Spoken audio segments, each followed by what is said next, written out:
I guess we're live. I was trying to do some shenanigans. All right, hey everybody, we're live. Sorry, I messed up because I was trying to like add a media scene, but I didn't know it would cancel out the video. So, welcome everybody to the Friday Night Frenzy. Well, I am. Okay, I good. wasn't expecting to be dropped in immediately into the void, but here we are. It's cozy. It's cozy. So, first off, we have Nathaniel being like, yo, my friend. Zydrate comes in a little glass. We'll be answering that question very shortly. And Nathaniel Brown is singing the song of his people. But we have a special guest in the chat. She's not squidorable this week. She's goth-dorable. Hello. I figured I'd dress up, meet the aesthetic of what we're talking about today. Oh For a yeah. little goth opera. How very TikTok modern of you. So yeah. We tonight we're going to be talking about Repo Genetic Opera, a very underrated film. It's one of those things where like if you know, you probably love it, but it's not really known outside of its fan base, I would say.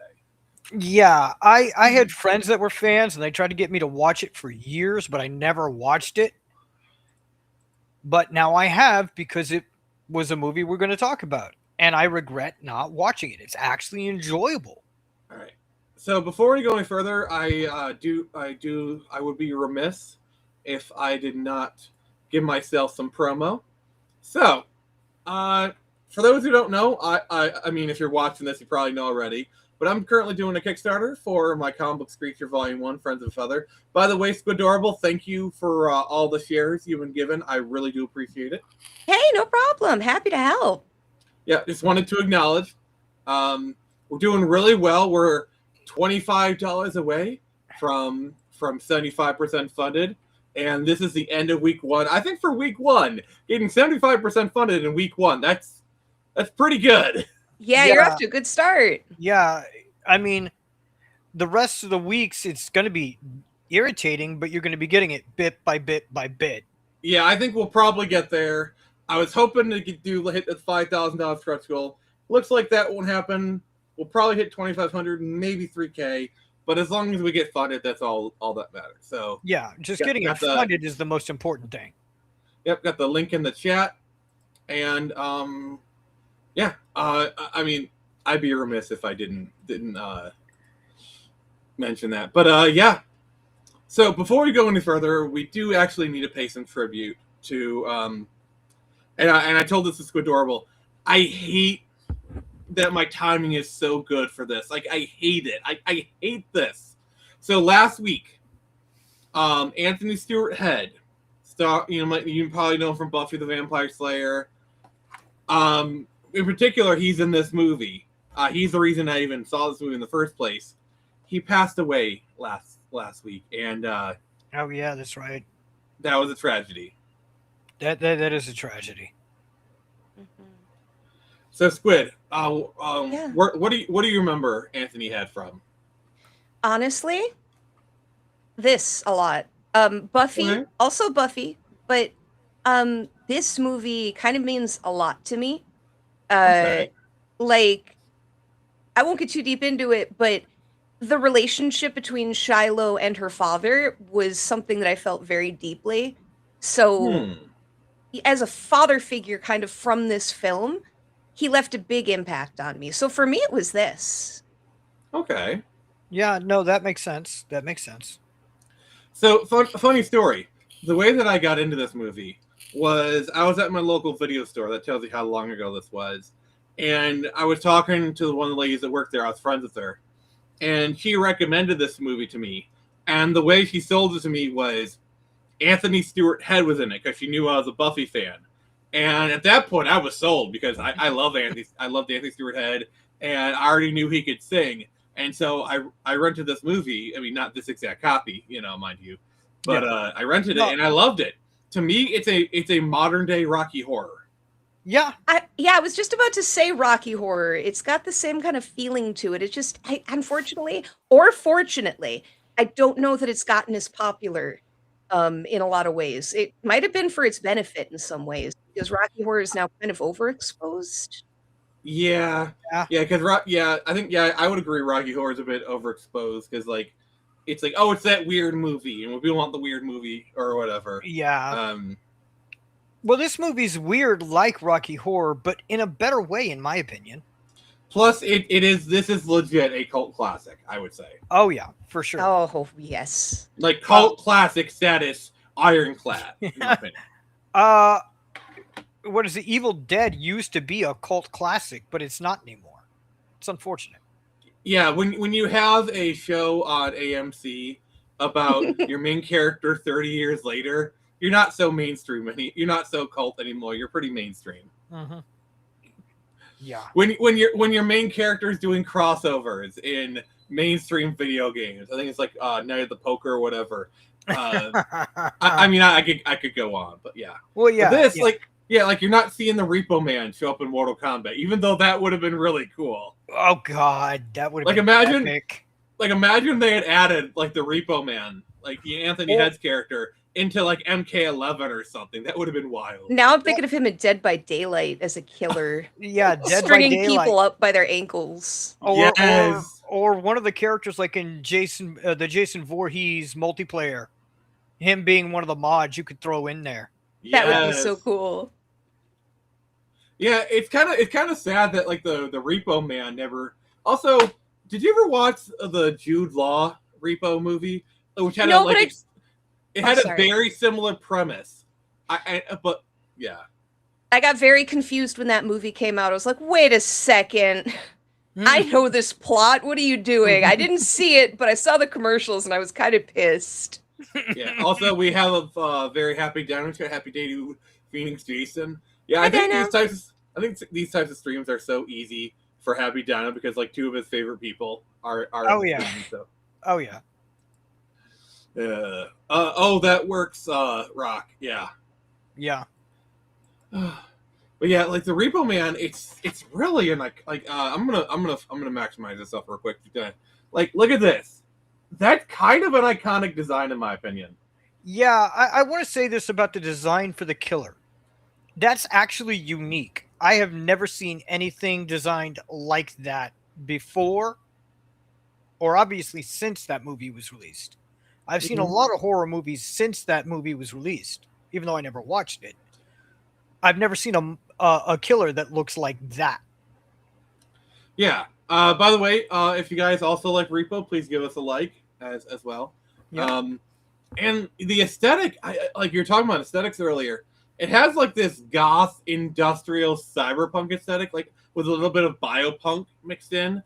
It's really unique. Yeah, it's very close to cyberpunk. Biopunk's, yeah, that's right. It's like right on that edge. With also shades of industrial as well. Well, that's right. One of my notes while watching the movie, I would pause and make a note.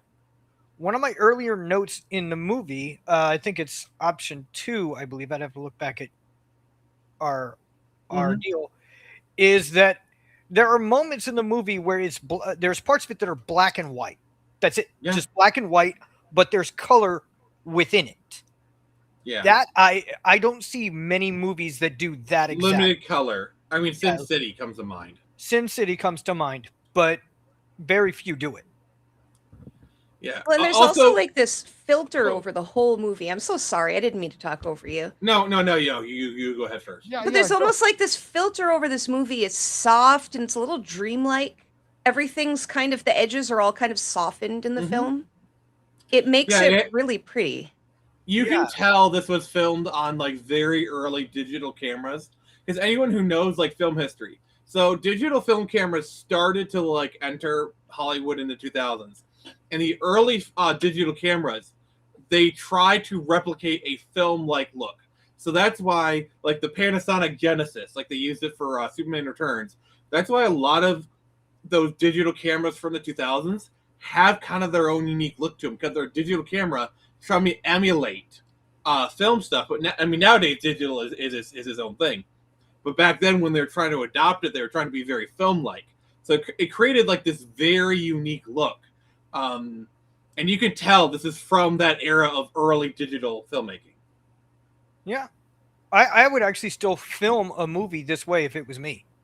Because, like you said, it's unique. Yeah. Correction, you're all only in my top 10 of my favorites. My top 5 is basically... I mean, that's fine. I'm more than happy to be behind your family.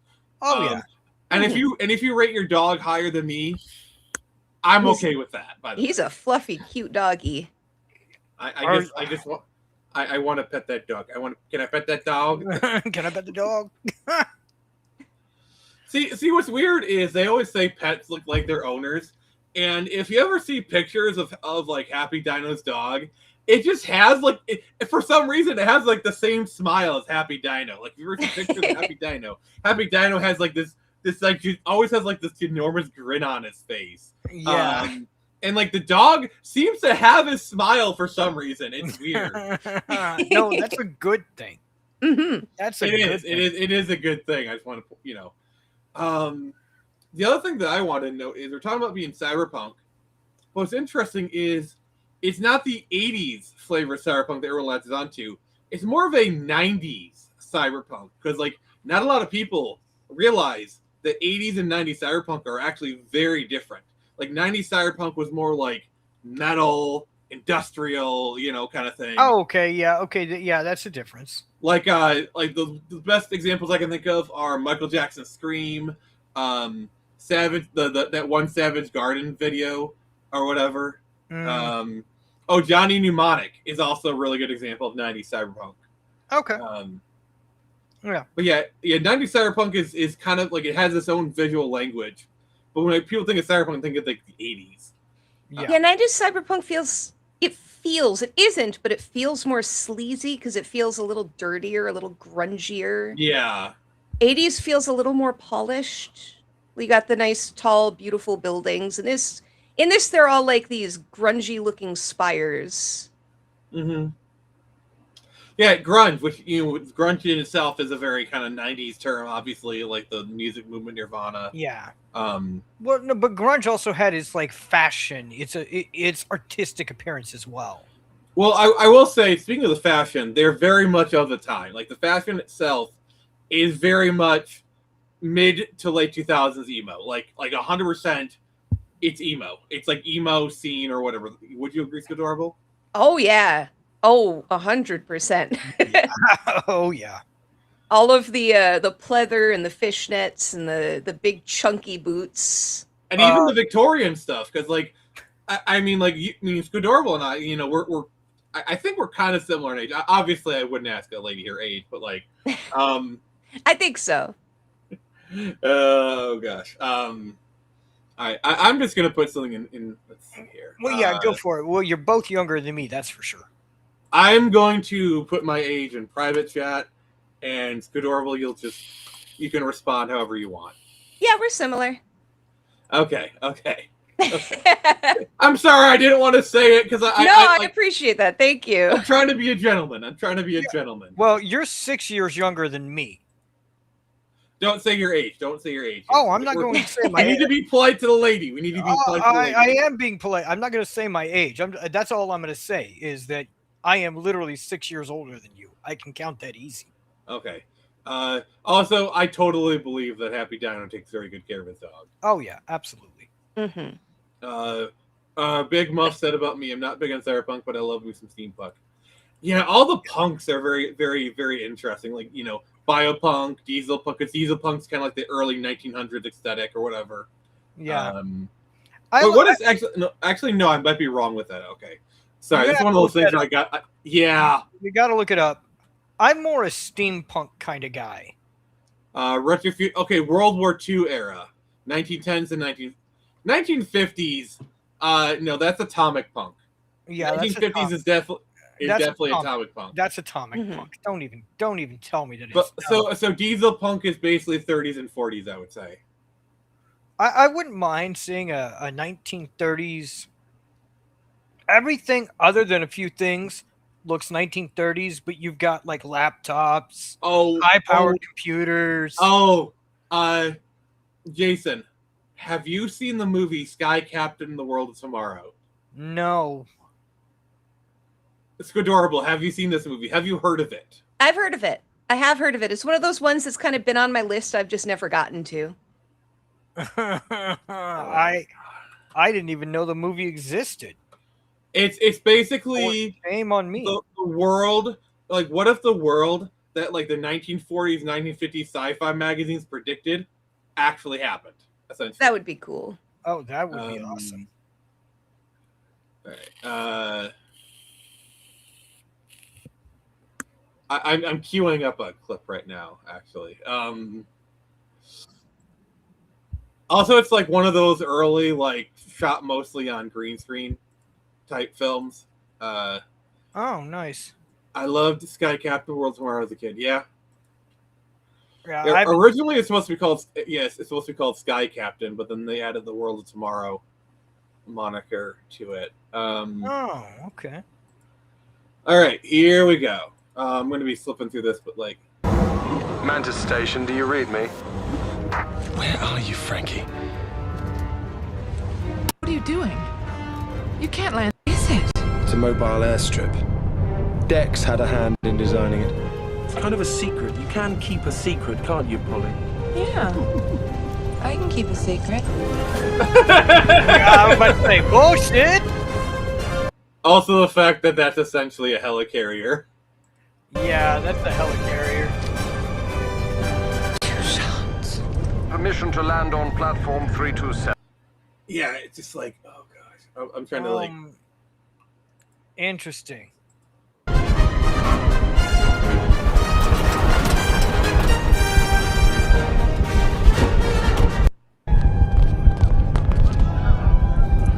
Wait for it. Ding.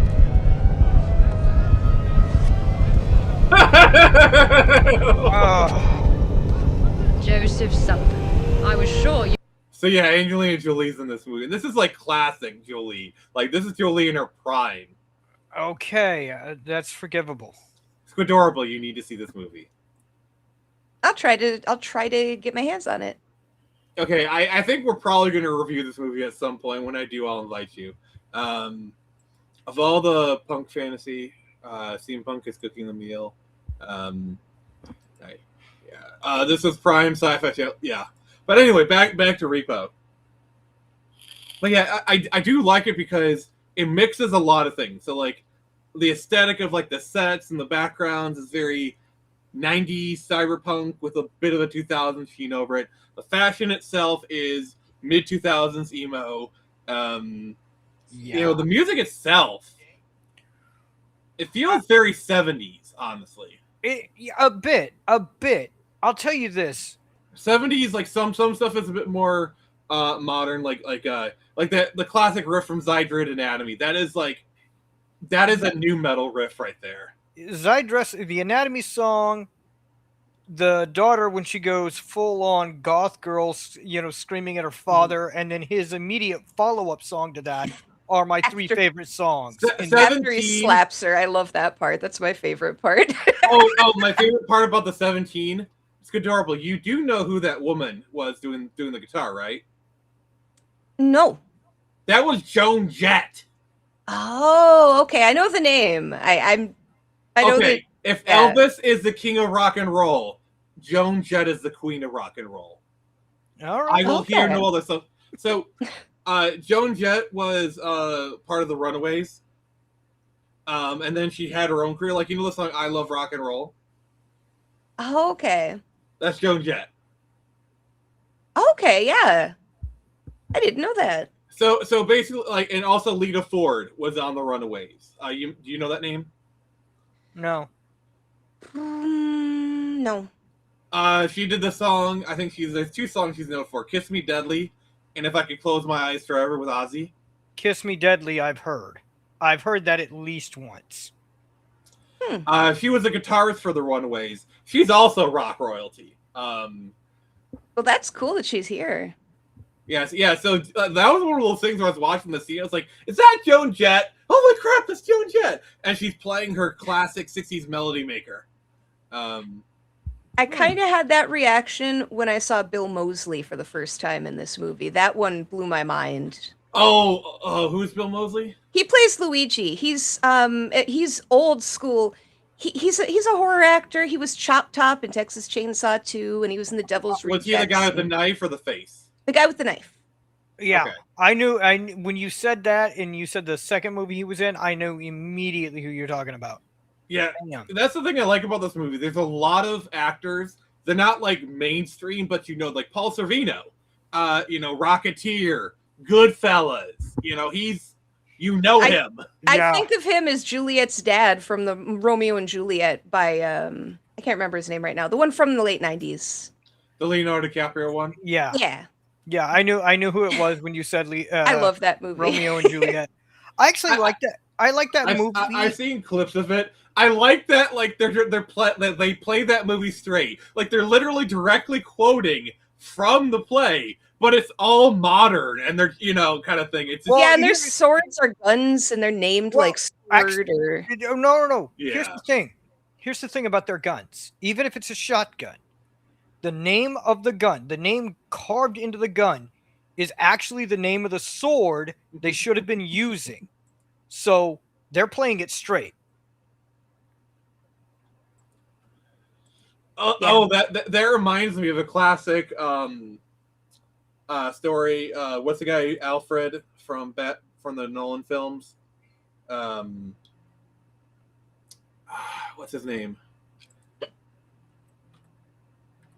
I'm blanking. Michael Caine? Yeah, Michael Caine. Michael Caine. Yeah. Someone asked him like, Michael Caine, why were you in Jaws 2 or 3 or whatever? It's like, I haven't seen Jaws. From what I hear, it is a horrible film.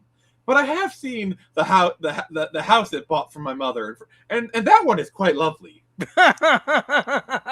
Yeah, I forgot that he was in Jaws 3, but yeah, he was. Interesting. Also, like all the schlock Nicolas Cage was in, so he could settle the debt to the IRS. Yeah. Great movies he was a part of, all to pay his debt to the IRS. I actually heard this. I was reading the story. So on the set of Spider Noir, the Robbie actor and the secretary person were kind of like really nervous, and like Nicolas Cage was kind of in the corner doing his lines, and he just kind of stopped. He looked back and he's like, "I'm going to steal the Declaration of Independence," kind of thing. And it just like he knew exactly what to do to break the tension. God damn, I want to hug Nicolas Cage. Is that okay, Skadorable? I love Nicolas Cage. I want to hug him too. Yeah, I'm really gonna have any objections. I'm gonna say something that may catch me some flack. Jaws 4 Revenge. I actually liked as a kid. I like it. It's not good, but I like it. I mean, we all know the best Jaws is Jaws 15 3D. This time it's for real. Oh God, I love that bit in Back to the Future 2. Yeah, they honestly thought Jaws was going to keep making movie after movie after movie at that point. Oh my! But yeah, also I gotta say, normally I don't like Paris Hilton, but I did like her in this movie. She was perfect casting for this film. I mean, they needed an heiress to a big company that is in reality a huge freaking whore and that can dance like a stripper, and they cast the perfect actress, and she's essentially playing herself. Yeah, essentially, yes. Look, all we need you to do is be yourself. Can you do that? Yes. I mean, her singing's not bad. I'll give her some credit. Her singing's not bad. She's actually a pretty decent dancer. Give the girl some credit. Like, she did a good job for this film. I mean, to be fair, she didn't have to reach farther the role, but she did a good job for what she did. A good job. I'll tell you this: the ending was weird. The ending was weird in a good way. As I told you in my notes, the ending made me go, "The fuck?" I'm sorry, it did, because the lead of the movie, I'm never going to remember the character's name. Shiloh. Shiloh, can you hear me, Shiloh? Can you? Sorry. Yeah. Shiloh's ending was about as good as you can get in an opera for a lead character, female.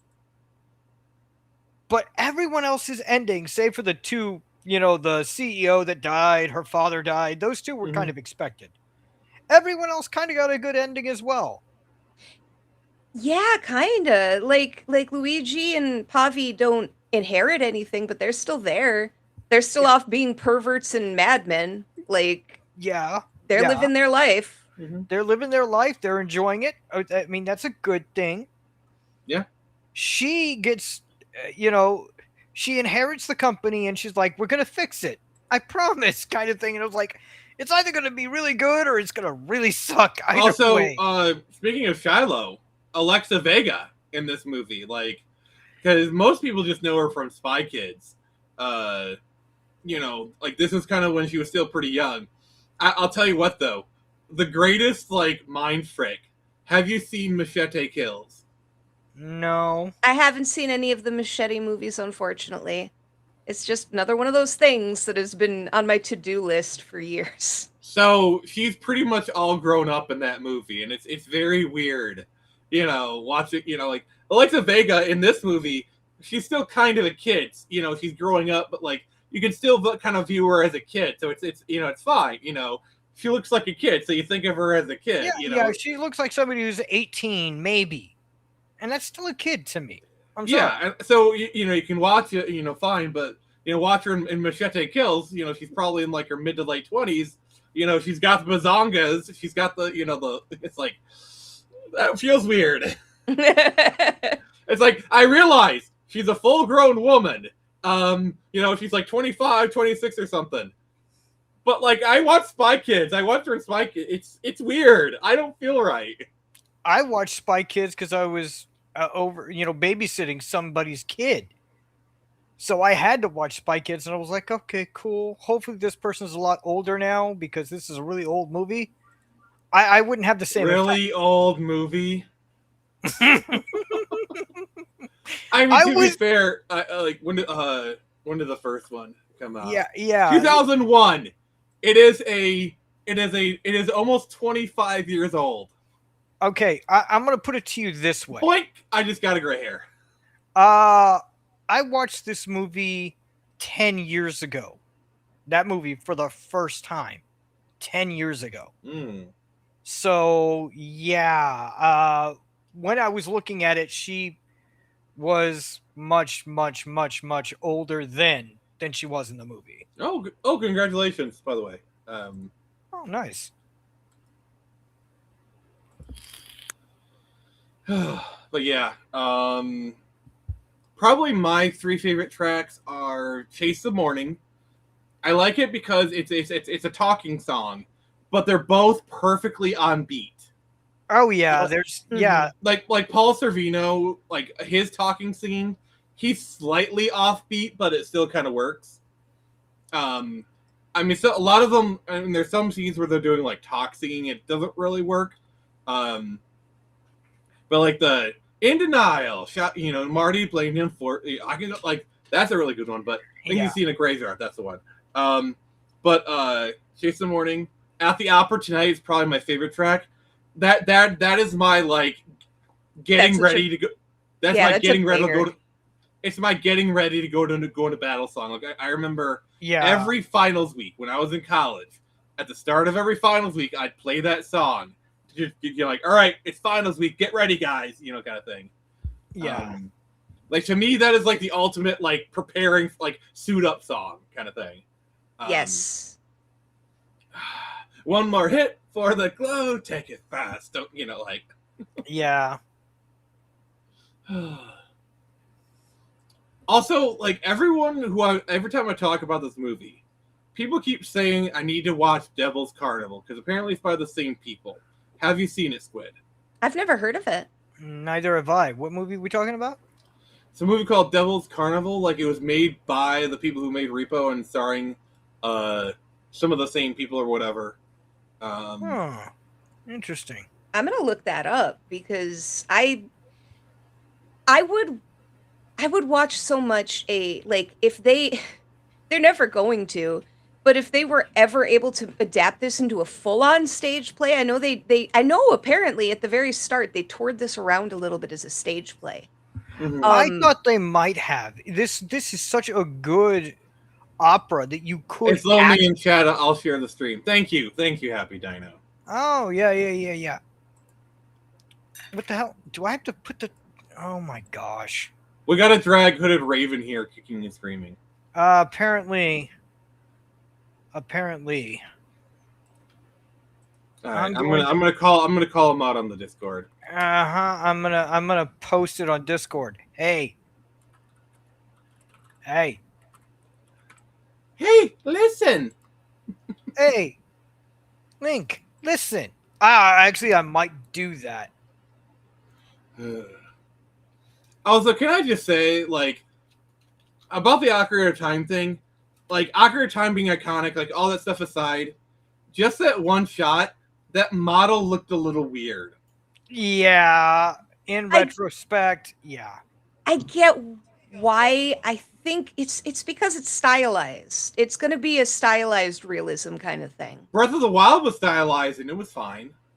But the little Link, you don't see little Link in Breath of the Wild. Like, I'm talking about stylized, like, big feet, big hands kind of thing. When they're like little Kakiri and stuff, they kind of had chunky limbs. Yeah, a little bit. I don't know. To me, it looked like they're going for more of a realism angle.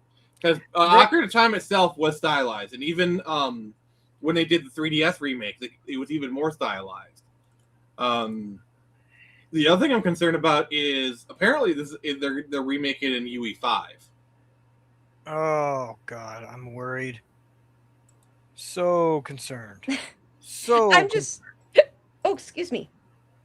That's okay. My hiccups have come back. Oh no. I usually get I have hiccups. I have a night surgeon I can call. Oh God. No anesthetic. But I'm not too worried about Ocarina of Time. I actually, when I saw it, I screamed like out loud because I was so excited. I'm gonna give Nintendo hands off. Like I've learned for certain things, I'm just not gonna give them criticism, and I think this is gonna be one. Until we see more, I'm just gonna keep my hands back off the keyboard and be like, okay. He says, sorry, today's my daughter's birthday. Fair enough. He says, wait, I'm confused. Who we calling out? We're calling you out, buddy. You left Happy Dino all alone in the chat. 1 second, guys. F Ocarina of Time, give me the Twilight Princess remake. I mean, we kind of already got a remake for the Wii U. I don't know. Like I said, for me, Ocarina of Time was like, it was so amazing. So if they can even capture half of the feeling that I felt the first time playing it, back when video games weren't open worlds and it felt huge, then awesome. Yeah, That's all I'm looking for. Nintendo still hasn't impressed me enough to make me want to get a Switch 2. Like, the remaking Star Fox 64 again. Like, pretty much every game has, pretty much been a version of Star Fox 64. I mean, even Star Fox 64 itself is a remake of the first game, essentially. So I'm like, joke's on you. My phone's on the charger. I'm watching this on the Thor. Thor? You're watching, like, is he, like, broadcasting it from Mjolnir? I'm also at work. Is Hyrule Warriors good? From what little I played of it, I enjoyed it. I've never played it, but I've heard good things. I mean, it's a Muso game, so you kind of know what to expect. The other weird thing is, ever since Ocarina of Time, I keep seeing all these posts be like, "A Link to the Past sucks. Link to the Past sucks." Blah blah blah, which is really weird because I know Ocarina is the favorite, but pretty much everyone acknowledged up until like a week ago that Link to the Past was like maybe like the best 2D Zelda game. Ocarina of Time being the best 3D. I don't know. It makes me wonder if the Zoomers are coming out in force, because they would be the generation who first really didn't have that available to them natively in some way. You know what I mean? That's just yes my and no, theory. because Link to the Past got a GBA port, and then it was on the Wii U, the Wii eShop, Wii U, so it's been available to Zoomers. Like, because of like the way that I first played A Link to the Past was the GBA port, and then I actually think the GBA port is superior to the SNES port. Fight me. I'll fight you with an axe. Because the thing that I found most annoying about Link to the Past is you can only start from specific places. But in the GBA port, you actually start from like the last house you were at. It makes it so much easier. Mm-hmm. I've never played A Link to the Past. Zelda was something that I completely missed. Missed me right by until Ocarina of Time. I have played literally up to a point.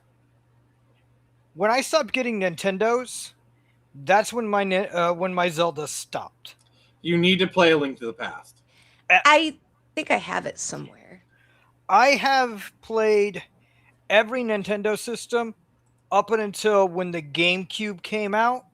That was the last Nintendo thing that I got, including Game Boys. Which 2D Zelda games have you played, Squid? Which 2D Zelda games? I played a little bit of the second one just to test it out because I was curious. Zelda 2? Yeah. Zelda 2, because it was so different and weird compared to what I had heard of the other Zeldas. Yeah. And the one that the Game Boy, what is it called? The Game Boy game that they remade for the Switch in that claymation style. Link's Awakening. Yeah, I've played Link's Awakening. All right. I recommend playing the Oracle games, which are on Switch Online, by the way. Okay. Oracle Seasons and Ages. Just so you know, Oracle Seasons is more action-based. Oracle's Ages is more puzzle-based.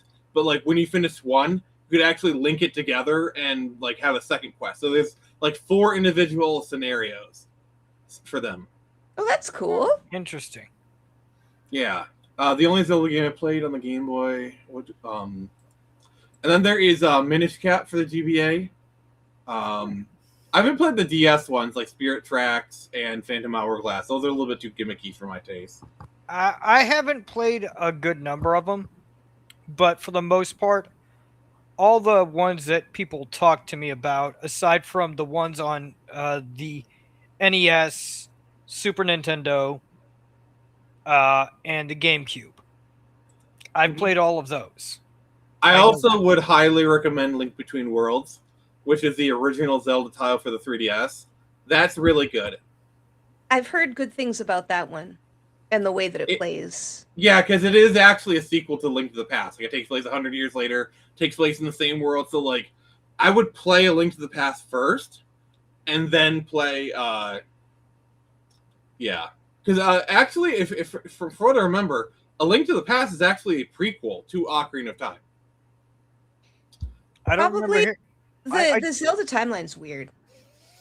There is no official. There is no. There is an official. There actually is an official timeline. There's like a book for it, isn't it? I think they released a big tome. One moment. I've heard people talking about Timeline 1, Timeline 2, Timeline 3, and then there's the new timeline that ignores all of it. So, they did release a big... Hyrule Historia, this is the first time they categorized it. But from what I understand, the timeline in this one has actually been retconned. I believe there's like a website. I just don't even bother paying attention to what's canon to what. I just play it and go, oh, that was a fun Zelda game. Yeah, that's my the right way to do it. I know people freak out. I saw people freaking out being like, he's not supposed to have the Triforce on his hand yet.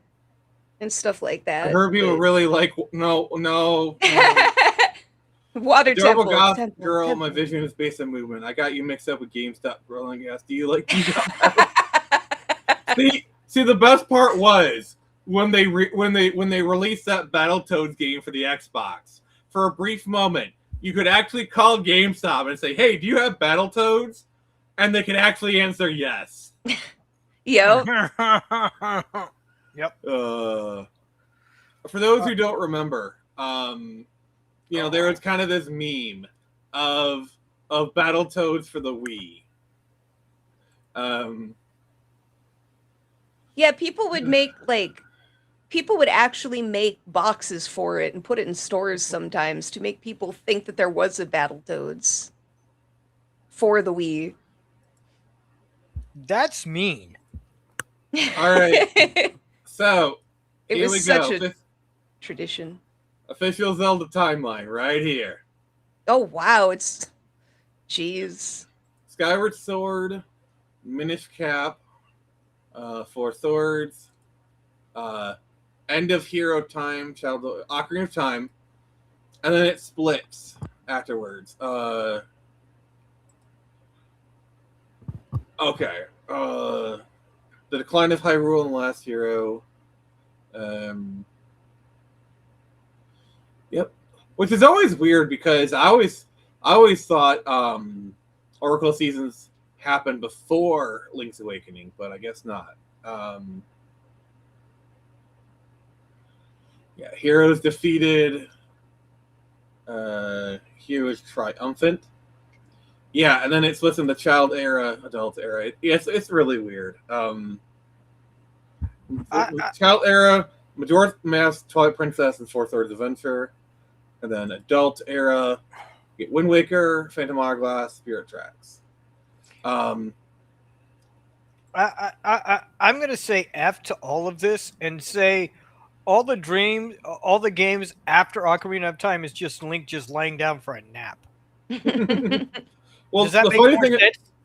yeah. The funny thing about the Zelda timeline is all the timelines eventually just collapse onto Breath of the Wild because Breath of the Wild takes place so far out in the timeline. It's like 10,000 years or something that all the timelines eventually merge into Breath of the Wild. Yeah, you can find buildings from multiple games in that game, like in ruins. Yeah, like you can find the Windfish skeleton from Link's Awakening. That killed me. Is that the Windfish? You can find the Windfish's skeleton because Link's Awakening was my first Zelda game. Oh. Well, I don't know if you've heard the phrase.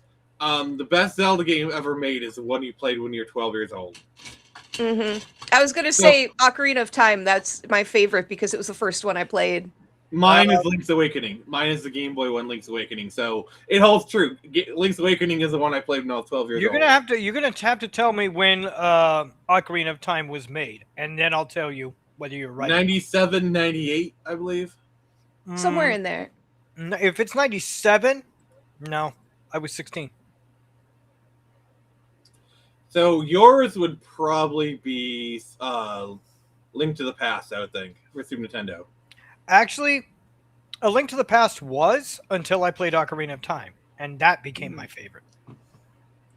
Yeah. My thing is, even though I personally have no really feelings for Ocarina of Time, one or the other, I don't hate it. I don't, like it, but I also recognize it as the GOAT. I give it its respect, kind of thing. Because I feel like you can not care for something, but you can also still recognize its greatness. You know what I'm saying? Mm-hmm. Yep. Oh yeah. No, it's totally fine. Like, some things are just, some things hit people harder than others. So, as long as it was a milestone in gaming, honestly, Ocarina of Time. It was like a Final Fantasy VII level, hold on a second, something big is happening. Yeah. It might not have affected everybody the same, but it was really awesome.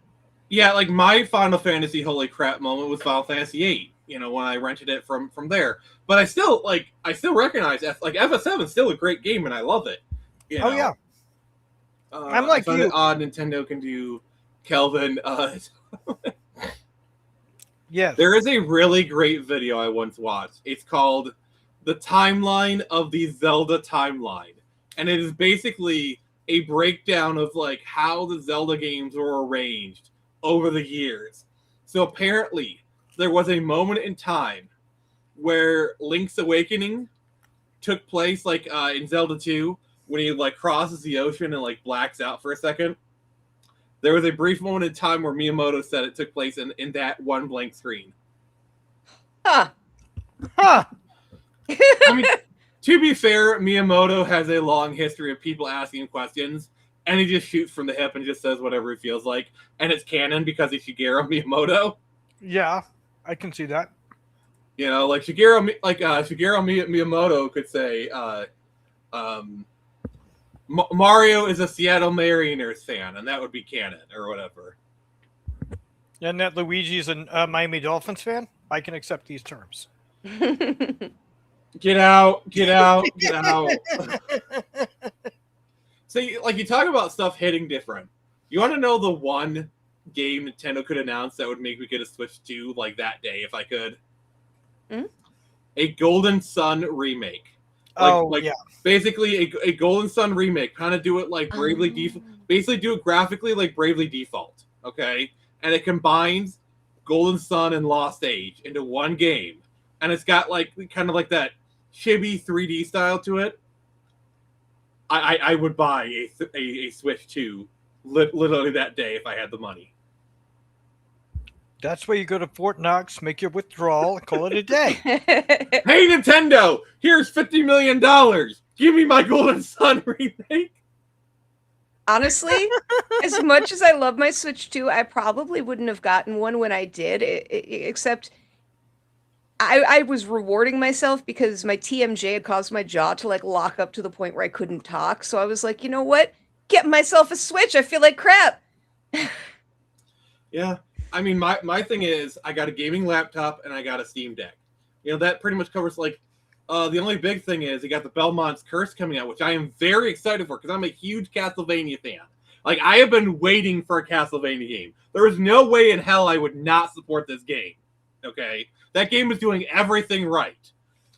It's $30, you know. There's been a lot of female Belmonts. I don't care. And like that, literally that era of Belmonts, like they're very vague about Trevor's children, okay? So, like, could there be a daughter? Yeah, there could be, because they've never really gone into concrete details about it. So, could Trevor have a daughter? Yeah, because it's like Trevor, and the next one that's of note is Christopher. Yeah. Who's like Trevor's grandson or something. Yeah. So fine. It doesn't harm the timeline. I don't care. You know, and there's been plenty of great heroines in Castlevania, so bring it on. Dozens. And the other thing is, so have you played Dead Cells, Skodorable? No, but I've played Metroidvanias. I know Dead Cells is a really good one. Yes, they did a Return to Castlevania DLC. Yeah, I saw that. And when I played that, it convinced me that they could do a really great Castlevania game. Because, like, Castlevania in the Dead Cells format worked really well. And when I found out that the Dead Cells devs were making a Castlevania game, I was like, yes! Wishes have been answered. The only problem is the Steam version is Windows 11 only. I'm still holding out on Windows 10. Who's switching to Windows 11? That's terrible. I know. I had no choice. So there's probably going to be a scenario where the only way I can play Castlevania Belmont is on my Steam Deck. Like, how stupid is that? That's silly. Is I can't play it on my laptop, which is like objectively more powerful than the Steam Deck because of Windows stuff. But because it's Steam Deck and the Linux or whatever, I can play it just fine on my Steam Deck. That's funny. I didn't know that developers were using Windows 11 only as a thing you had to do. I guess I hadn't even considered that. Jeez. It might be one of those things where like they have to say it because technically they've ended support for Windows 10. But I think worst comes to worst, it is releasing on Switch 1 and I have a Switch Lite still. By the way, I'm probably going to get a Switch 2 Lite. I'm kind of waiting for that, to be honest. Because the Switch 2 Lite's probably going to be like $300 to $400, you know, or something. I'll probably get a Switch 2 Lite, honestly. Well, here's the thing. What you guys were saying earlier. The only reason I got my GameCube, to go back to your point on, you know, where you had your jaw thing, you had to get your system for that. Mm-hmm. I was going to go into a surgery in 2002. And that's when the GameCube came out in 2001, whenever it came out. I was like, you know what? I'm going to be held up for a few months and I can't do anything. Yeah, I've got a PlayStation 2, but I want the new system. And I'm tired of Xbox. Mm-hmm. Get the hell out of my system. Also, this is definitely another Zoomer coded thing, is a lot of Zoomers don't understand that when Wind Waker came out, it was hated. Oh, everybody hated it. It's one and of yes, those weird time has been. revisionism things. Well, I think the revisionism from Wind Waker is kind of earned because Wind Waker has aged like the finest of wines. Like I think time has been so kind to it. And like Twilight Princess had the hype around it, but like Twilight Princess really shows its age. It's supposed to play it on the Wii U, but you don't realize because they had like that Space World demo, like that really cool like the fight thing, and then like a little bit of a bait and switch. Oh yeah, no, people were furious about that at the time. Yeah, plus the GameCube at the time was like the kiddie system, and Nintendo was trying to be more mature, but then to have something like Wind Waker is a kiddie game or whatever, because that era is really weird because gaming was starting to go mainstream, but it wasn't quite there yet. That era was kind of like the peak of the bro gamer era, I would say. Like if you watch a lot of the media from that time, like some of the Spike Video Game Awards from that era I used to watch. Oh yeah, they're really cringe. Yeah, I Really, used really to watch cringe. Spike TV, and Oh yeah. So before did I. that, what was it, TNN? Before or after it became a Star Trek Next Generation and Cops rerun network. Yeah. Oh, before, back when it was, I used to watch Spike TV because wrestling was on it. So I'd go over to my friend's house and watch wrestling every week. So we'd watch, I still remember even all the ads because they played the same ads over and over and over. We still quote them to each other. It was, Spike TV was really cringy with their programming. The but world's it was first fun. and only network for men. Like I loved it. It was stupid, but I loved it. even as a teenager at the time, I always felt like they were pandering, like you know what guys like? They like beer. They like boobs, and like they like beer on boobs. Like that kind of like very cringy, like out of date kind of like probably some boomer whatever. Be like, we gotta do the med like. Let's rev up the Harley. Let's put Pamela Anderson on the Harley and put her on like a low cut top, and let's pour beer over her boobs, like stupid crap like that. You know what? I may be a oh god, I'm a Zennial. You are not a Zoomer. You are not a Zoomer. No, I'm I am literally a combo of Generation X and Millennial. I'm a Zennial. I was born at that weird point in time. Millennial is so segmented because I thought it was like an elder millennial, but there's this thing called core millennial, which is like 87 to like 92 or whatever, like 86. So I guess I'm a core millennial, and Jason would be like an elder millennial because millennial starts at 82. Like people don't realize how far back millennial goes. Well, no, that's the thing. If you were born in 1980, 81, and 82. You are actually called a Zennial. Here's why. You are 81 is the start of millennial. Okay, 81 is the start of millennial. Okay, here's why. You are so close to Gen X that you're going to experience everything they do and everything millennials experience. So you get the best of both worlds. Well, my thing was, even though I'm like a core millennial, I was the youngest of two. So I had two sisters. One was born in 1980, 81. The other was born in 83. So my eldest sister is like an elder Gen X or whatever, younger Gen X. And then my middle sister is, more Jason stuff. So like, even though I grew up like a millennial, I was also raised on a lot of Gen X stuff, Yeah, my dad may have been a boomer, but he was into the Gen X stuff. Even though he was born in 1953, he was pushing that forward, and that's what I picked up on. Well, 1953, that would mean he would be 30 years old in 1983. That's still prime time to experience 80s culture, you know. Oh yeah. Being 30 years old in 1983, like you could go on to MTV or like I don't know. Oh yeah, no, that's what it was. That's how I watched MTV. Is he would be watching MTV, or my aunt, who is 10 years younger than him. He's the oldest kid of my grandparents' kids. When he was 10 years old, my grandmother got pregnant and gave birth to her youngest child. So there's a 10-year gap between the two. So, Yeah, it happens. So yeah, through her, I got all the teenage stuff as well. I mean, hell, me and my brother thought of her as our mom because she was hanging around us more than our mom. Yeah, it happens. It happens.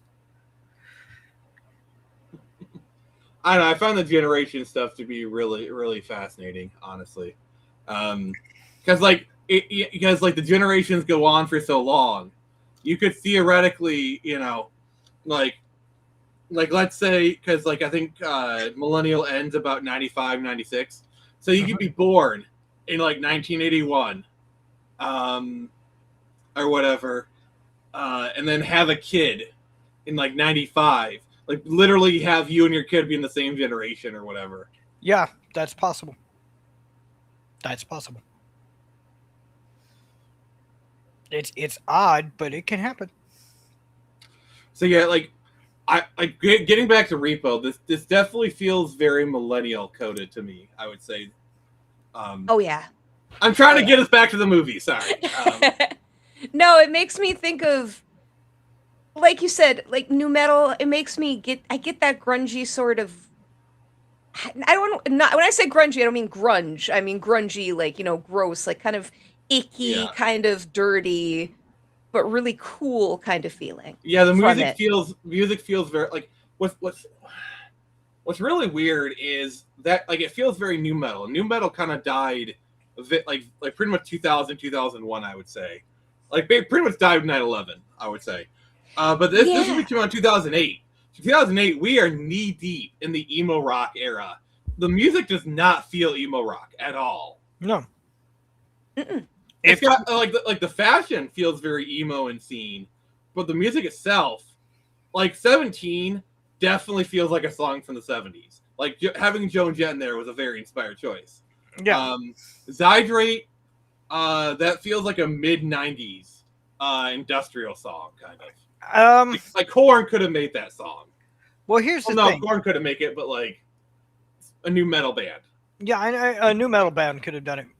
It seems they chose styles from different eras in the rock sense to make its own unique feel. Yeah. Yeah. And what's really interesting is there's synths in the mix, but they're very dialed back. Like you can't really tell where the synths are in a lot of stuff. So, I guess I didn't think about that, but yeah, you don't really. It doesn't come out front. You don't notice it that much. Yeah. Like you definitely notice the guitars. Like they definitely put the guitars at the front of the mix. Because like stuff like the 80s, the synths were like right there. And even in the 2000s. The 2000s kind of had a bit of a 70s revival kind of thing going on with a lot of music. Just a touch, just a hair. Yeah, but like when they did use synths in the 2000s, they were pretty front and center. Like I keep thinking of the Killers. Yeah. But by the way, if Freddie Mercury had lived to the 2000s, I guarantee you he would have collabed with the Killers. Oh God, yes. Yes. Like he would have loved the Killers because the Killers, in my opinion, are kind of like a more modern day Queen. Their music very much kind of has that feeling to it. A more modernish version of it, but yes. Queen is my favorite band, so they're one of my favorites. So speaking of assuming the song genre that died with September 11th, country bad boy rock. I've never really listened to country much. I have. I'm the country guy on this channel. I don't know, because like the 2000s, you had like the Kenny Chesneys of the world, the Keith Richards. Like she thinks my tractor's sexy. Yeah, I know what you're talking about. I know, the 2000s was kind of the prime of like the country recording artist.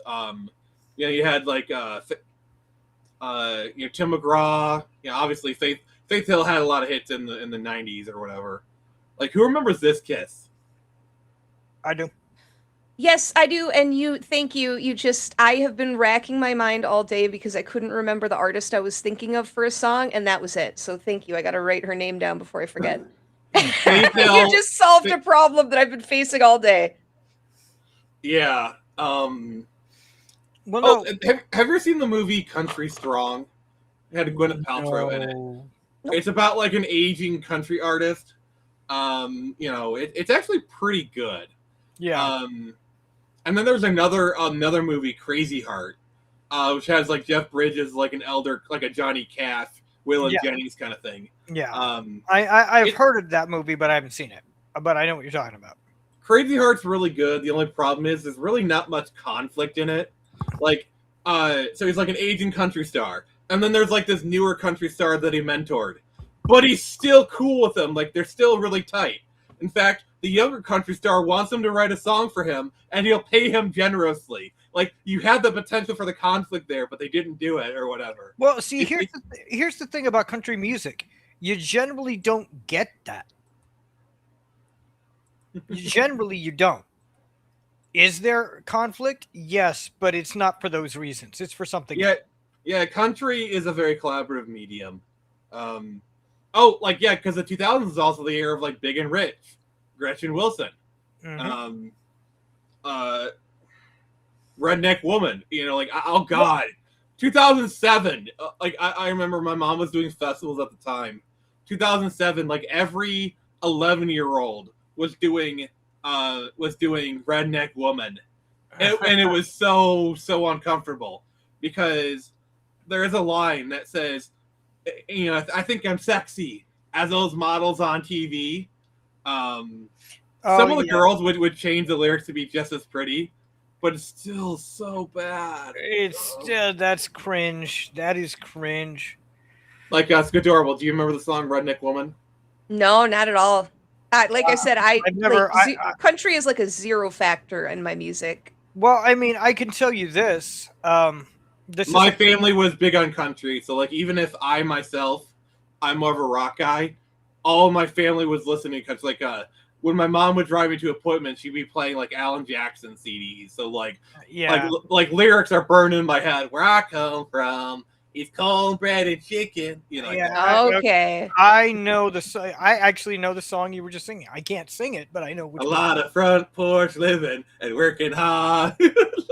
See, my family, it was my dad listening to Allman Brothers and my mom listening to Jim Croce and Queen. So I grew up on like kind of the classic rock and folk music almost is the kind of stuff that I grew up on. Country kind of leaned into folk music. They kind of crisscross sometimes, but like especially in the 70s. Because like in the 70s it was more like country western, like what's his name? Country Roads. I know who you're talking about. John Denver. John Denver was like country folk kind of thing. Yeah. Well, here's the thing. Johnny Cash was outlaw country. He was outlaw country. No, he's outlaw country. Here's the thing. This is kind of going. You brought him up, so I can actually say this safely now. The early 2000s were a lot of really old artists finally checking out. One of the songs that basically brought people back into country was Johnny Cash redoing Hurt. I mean, yes, but also no. The problem is Johnny Cash actually kind of had a resurgence in the late 90s because of Rick Rubin, who, like, Rick Rubin is a guy, he did, like, System of a Down, like, Metallica. He was, like, the rock guy. Yeah. Rick Rubin did Toxicity with System of a Down, like, a lot of iconic albums. All right, take care, Happy Dano. So, like, for Johnny Cash had a bit of like, The Man Comes Around, or Sooner or Later, God's gonna cut you down. Like, yeah, I know what you're talking about. Yeah, I love Hurt. More than that, I love the story.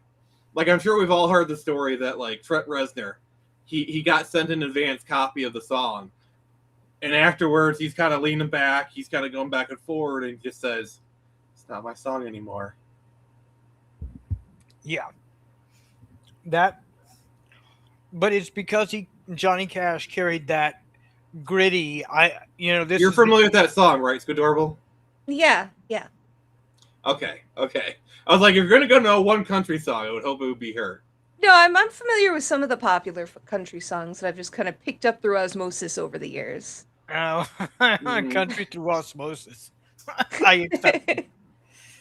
That's kind of like me with Doctor Who, where like I'm not really a Doctor Who fan per se, but like I've had a lot of friends and I've dated like girls who are into Doctor Who, so like they just talk about it and I just listen, or like I'd be hanging out at their place and like they'd be watching Doctor Who and I just kind of be doing whatever, and so like I'd be hearing it, glancing up at the screen, so I have a lot of stuff that I learned that way. The only reason I know anything about Twilight, the only reason, is my friend took me to his place and had me watch those movies. Here's why. His mother was passing away due to medical needs. She was passing away that way. I'm not going to go into detail. But he would take her out to see those movies because she wanted to, but she couldn't drive anymore. So he'd have to watch the movies in the movie theater with her. Mm-hmm. And he was like, if I'm going to endure these movies, motherfucker, you're going to endure it too. Because you're the only friend I could just pick up and drag to my house and say we're watching these movies. All right. So that's how I watched Twilight, guys. Mm. I haven't watched it since, thank God. Well, All if you right, ever do riff tracks, get the riff tracks for it. It makes it 10 times better. Also be very drunk or high. That also helps. So I do want to give some respect to the actress who plays Blind Mags, who is played by Sarah Brightman, who is who is basically Broadway royalty. Didn't know that. Yeah, wasn't she Christine in Phantom. Yeah, I couldn't remember the name. She was in Phantom, the original cast, right? Yeah, known for opening the role of Christine, and like, so basically when you think of Phantom, it's her. Huh. Have you seen that one video where they're doing like the Phantom of the Opera song, and it's Sarah Brightman and Antonio Banderas playing the Phantom? No, but that sounds fun. That is awesome. Oh, it is amazing. And if I played even a second of it, we'll get copyright struck. We're going to do it anyway. See, this is the benefit of watching us live, guys, is you get to see the stuff that like I actually have to cut out afterwards, because YouTube is like, all right, copyright match.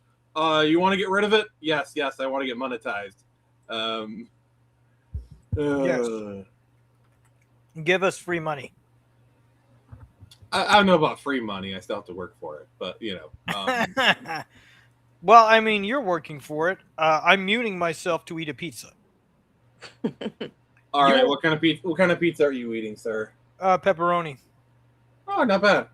I'll probably be getting pizza later. All right. That's what the knock on my door was. They picked up food and brought it back. So. All right.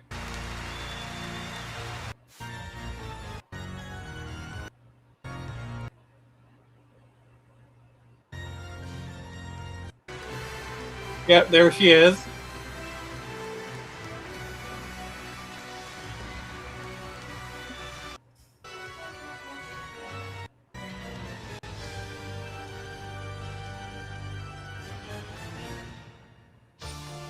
Yep, there's Mags. Also, I love her acting in this. Oh. God, I love this. Yeah, there he is. You're going to have to send me a link to this.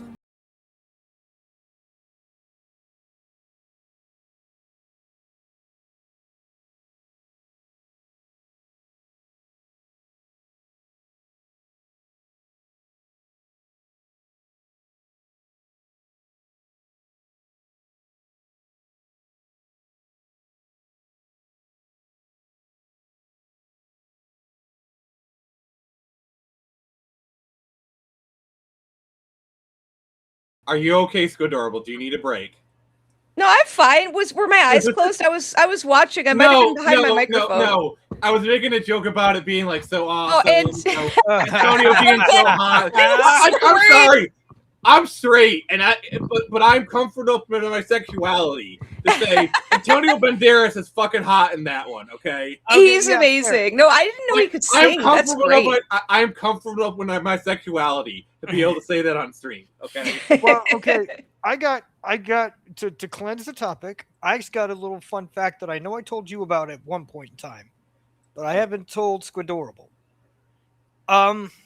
There's actually a story behind Phantom of the Opera.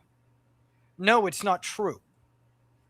What happened was there was an opera play thing in Paris around the late 1800s that caught on fire, and one of the main actors that was always playing there got a really bad facial burn, so he could no longer do it anymore. So what he would do is he would hide in the rafts and whatnot and watch the new plays. And that's where the idea of the Phantom of the Opera comes from. Because it was originally a book, and then it was a movie in the late 1920s with Lon Chaney, and then it became a stage play in 1989, and that's where we know it from. Like, one of my life's goals is I want to see this play live. And it'll probably be a great experience. I almost saw that play in Paris. Almost. I'm kind of mad because I know the Toronto production was really good. They don't do it in Toronto anymore. But like they had like a solid 20-year run in Toronto. And I'm 4 hours from Toronto. So like I could have I know my sister saw Phantom in Toronto. And apparently the theater in Toronto was actually built for Phantom. So it was like a really good showing of it or whatever. Interesting. Awesome. Did you hear? Have you heard about that, Squidorable? No. I didn't know much about that. I mean, they haven't done it in like almost like 10, 20 years or whatever, but yeah, like back in like the 90s and 2000s, they had a good run of Phantom there. Yeah, Phantom is actually one of those opera shows that even if you're a guy, it's just so good you want to see it. I'm gonna be honest. Like if someone gave me tickets to Cats, the Broadway show, it's sad that I have to make that like qualifier. If someone gave me tickets to Cats, the Broadway show, I would probably gladly go because like I gotta be honest, I kind of do like the music of Cats. Like Memory is a really good song. Like I even like the Broadway recording when she's like touch me and like the camera zooms in. That's just a really good shot. Yeah, not bad. Not bad. You're familiar with what I'm talking about, Squid? Yeah. I'm actually not a big fan of Phantom of the Opera or Cats. No, that's I love musicals, but no wonder you were so silent. Sorry. No, it's good. Everybody's allowed to have their opinion. And here's the thing. A lot of movies that a lot of people love, I hate. All right, Squidorable, let me ask you a question. What are some of your favorite musicals? Then I'll say some of what mine are, but you go ahead. Some of my favorites are, I'm reminding myself by looking at my Blu-ray shelf right now. Hair, Little Shop of Horrors. I love Shock Treatment, the sequel to Rocky Horror. Really, so good.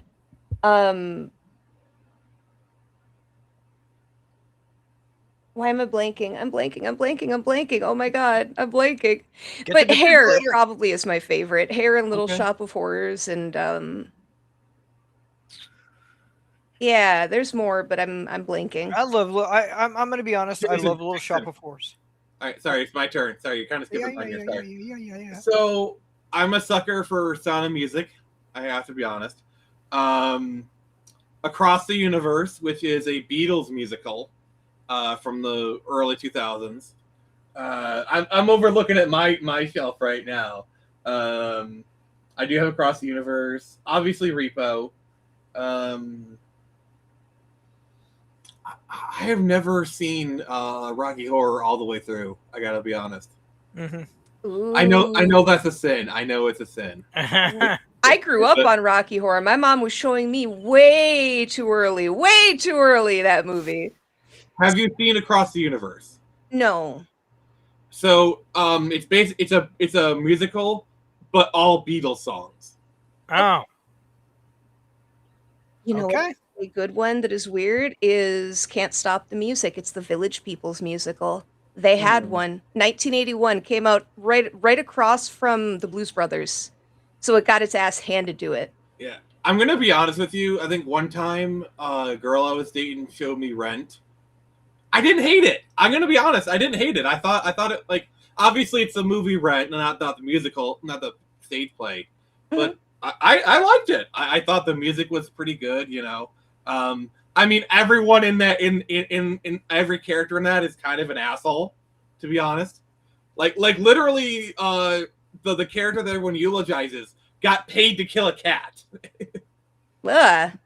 Yeah, no, the only reason I know Rent is we talked about it in my acting course in college. That is the only way I know Rent. I've never seen it. I just remembered my favorite musical has a movie, but the movie's not my favorite musical movie. Into the Woods.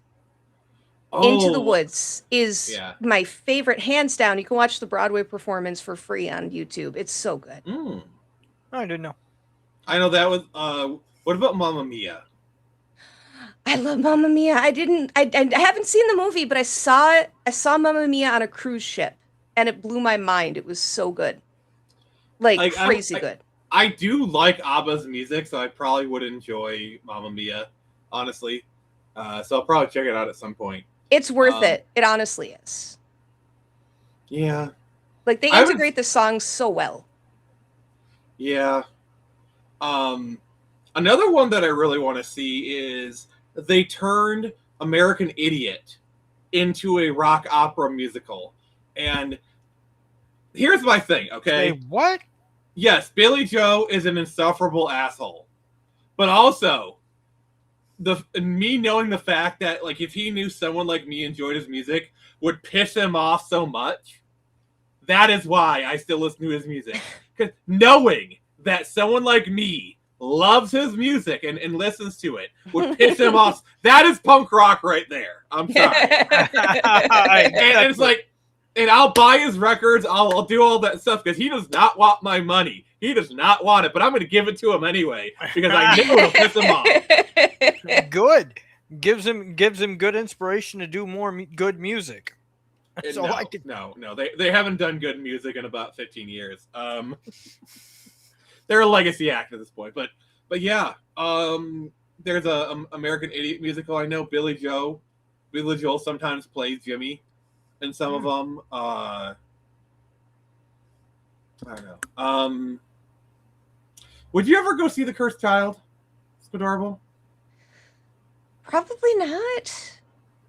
I don't know if I care enough to see a Harry Potter stage play of any sort. Like, I love Harry Potter, but no. Well, here's the thing. I've heard they've changed the plot. They've changed things around in the script. Because I know the original plot, and it's kind of stupid. It basically revolves around the daughter of Voldemort.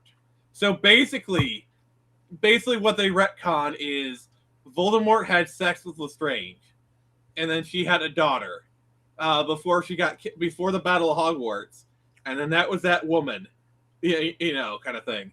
So it's kind of stupid. Yeah, it's dumb. The whole premise is dumb. Like, a lot of it revolves them using the time turner to, like, time travel back to the Goblet of Fire era. It's even that's Black Hermione aside, okay? Because I'm sorry, JK, if you actually read the book, Hermione was written as... Here's the thing. That was just one casting, not every casting, just one. I mean, look at the HBO stuff. Like, the HBO casting Hermione just screams compromise. Like, we're gonna cast someone who's dark skinned, but light skinned enough that, like, oh, she's just, you know, kind of thing. She looks like a Greek. There's no way she's part black. She looks like a Greek.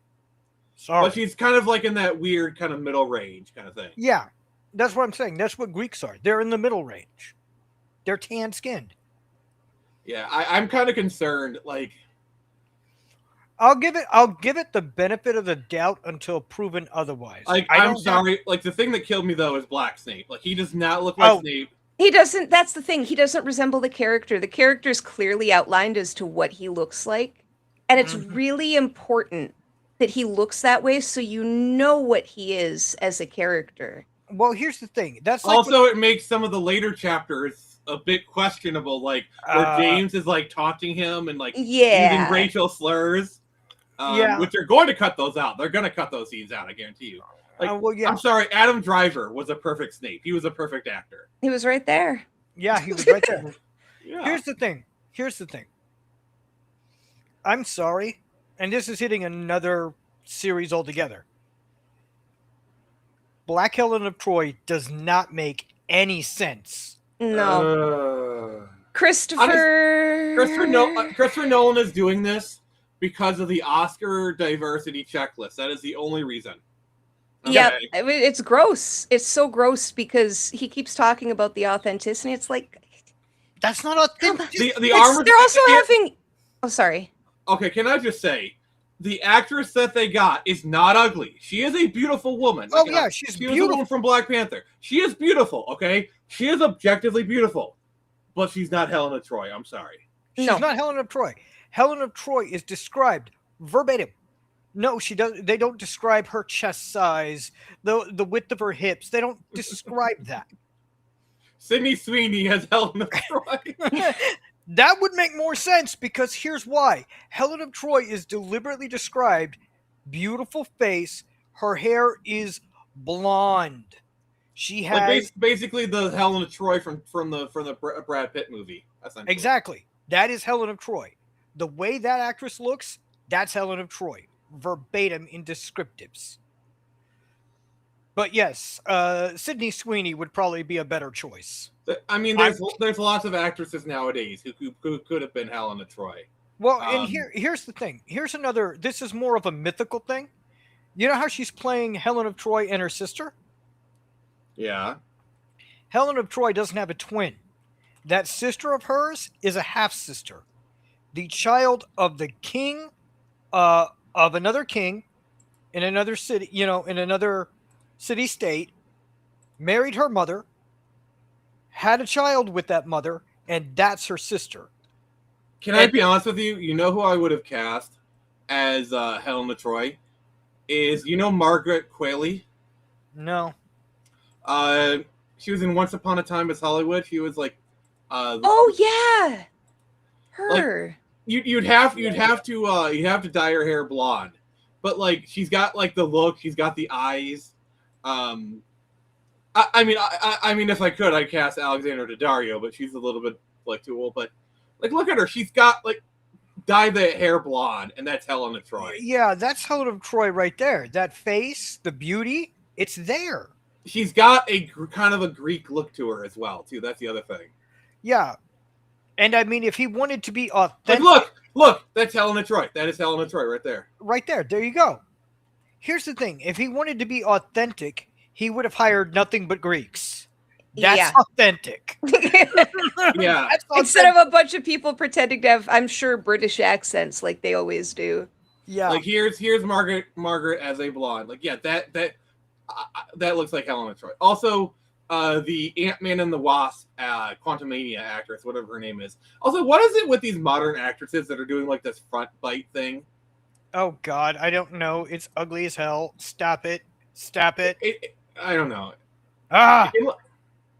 It's just something I've noticed with like a lot of actresses are doing. Well, there are always these phases. You got the phase in the 90s where they did whatever they were doing back then. And then the early 2000s, and now... the 2000s, it was this. Oh, yeah. But yeah, wouldn't Margaret Qualley be a perfect Helen of Troy? Oh, yeah. I don't know. Like, I think it's even just race casting aside, like the armor. Like that one guy in the armor and like the spine. That's not accurate at all. No. Like, and here's the thing. He could have avoided this all if he would be like, we're not going for accuracy. This is an artistic reinterpretation of it. Mm-hmm. All of that bull crap could have been avoided if he just said, we're not going for accuracy. We're going for an artistic vision of it, and then pretty much all people would complain about the race casting, but like all the legitimate criticism would pretty much melt away in an instant. He kind of did it to himself. All of this stuff that's being thrown at him, it's all his own fault. Well, here's the thing. A bit of a hot take. I think Christopher Nolan is incredibly overrated as a director. Yeah, it's a hot take. It is a hot take. I'm with you. I like the movies he's made, but I don't see him as an amazing director. I see him as a good director. Yeah, he's a good director. My problem with Christopher Nolan is a director who is obsessed with the smell of his own fart. Like Interstellar. Like he's a director who believes himself to be this genius or whatever. And he's a smart guy. He's a very good director. But like they're just so obsessed with the ideas. Like Interstellar, good movie, but it is way too high on its own supply. Honestly, I haven't seen Inception, but it just looking at it just feels. And I'm going to be honest. I think Dark Knight is boring. I found it to be a very boring movie. It goes on way too long. It is way too pondering. I actually think Dark Knight Rises, like Batman Begins, is my favorite because Batman Begins still kind of has like that campiness a little bit. Like it has that like schlock. Like Mr. Wayne, what do you call that? Damn good television. Like there's kind of the comedic, like nice car, Mr. Wayne. You should see my other one. Like they got the quips in it. It feels like a comic book movie. Also, Gotham isn't just Chicago. Like Gotham is its own character. Batman Begins, and in the next two movies, Gotham is just Chicago. Well, no, okay. Here's the thing. I'm kind of going back to the Iliad here. Did you know that last year there was another movie? The Odyssey. There was a movie called The Return. That's the exact same movie, but all the actors look accurate. They're all Europeans, not a single black, or Hispanic that was hired for some weird reason. See, like I don't mind it when they do race changes, like for the Batman. They had like what I heard because it's got to fit the role. You know, when they hired the guy for Jim Gordon, I was like, he's perfect because he's the guy from Westworld. Like I knew that he would be that actor. I've seen him in other stuff. I knew he'd be a great Jim Gordon. I am concerned because they are race swapping Two-Face, and the actor they've hired. I don't know. I don't think I'm sorry. People kind of point to Billy D. Williams. I'm sorry. Billy D. Williams is a good actor, and if he had actually got to play Two-Face back in the 90s, it would have been amazing because Billy D. is a great actor. Oh yeah, and I am certain he would have done a great Two-Face. Yeah. Like, do you remember that Squidward? Because Billy D. played he was Harvey, in the first Batman movie as Harvey. Yeah, and he was supposed to play him as Two-Face later on. By the time they got to Forever, I guess he didn't want to return or something. Get it? No. Didn't want to return. Nick, hit yourself with a hammer.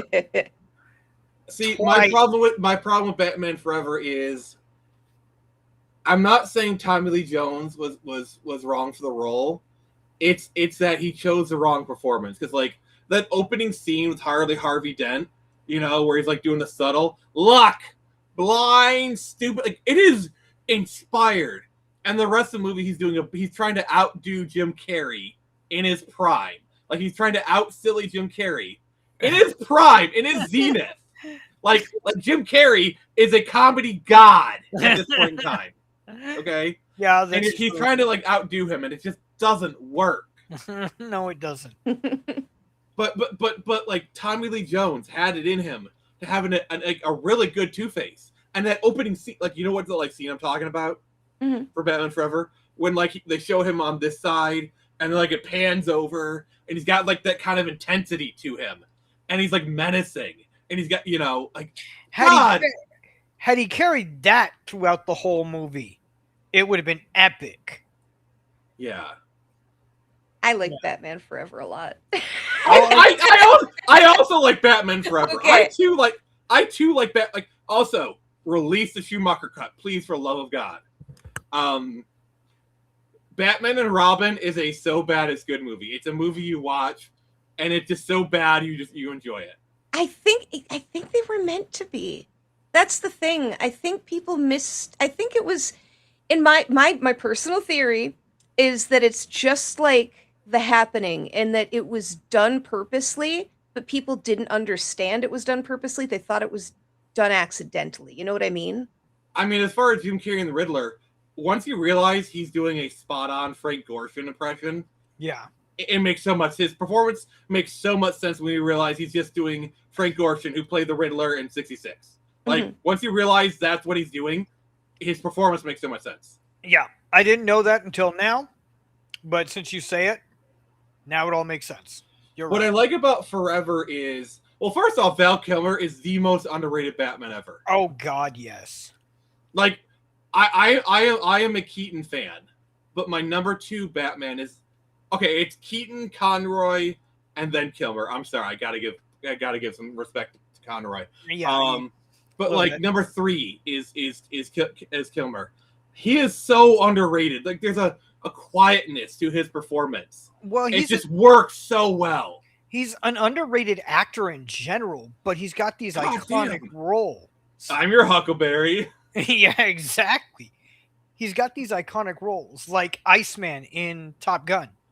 Also, when you realize Joel Schumacher was kind of at the whim of his producers, because the thing that I always say is, it's adorable. Have you seen The Lost Boys?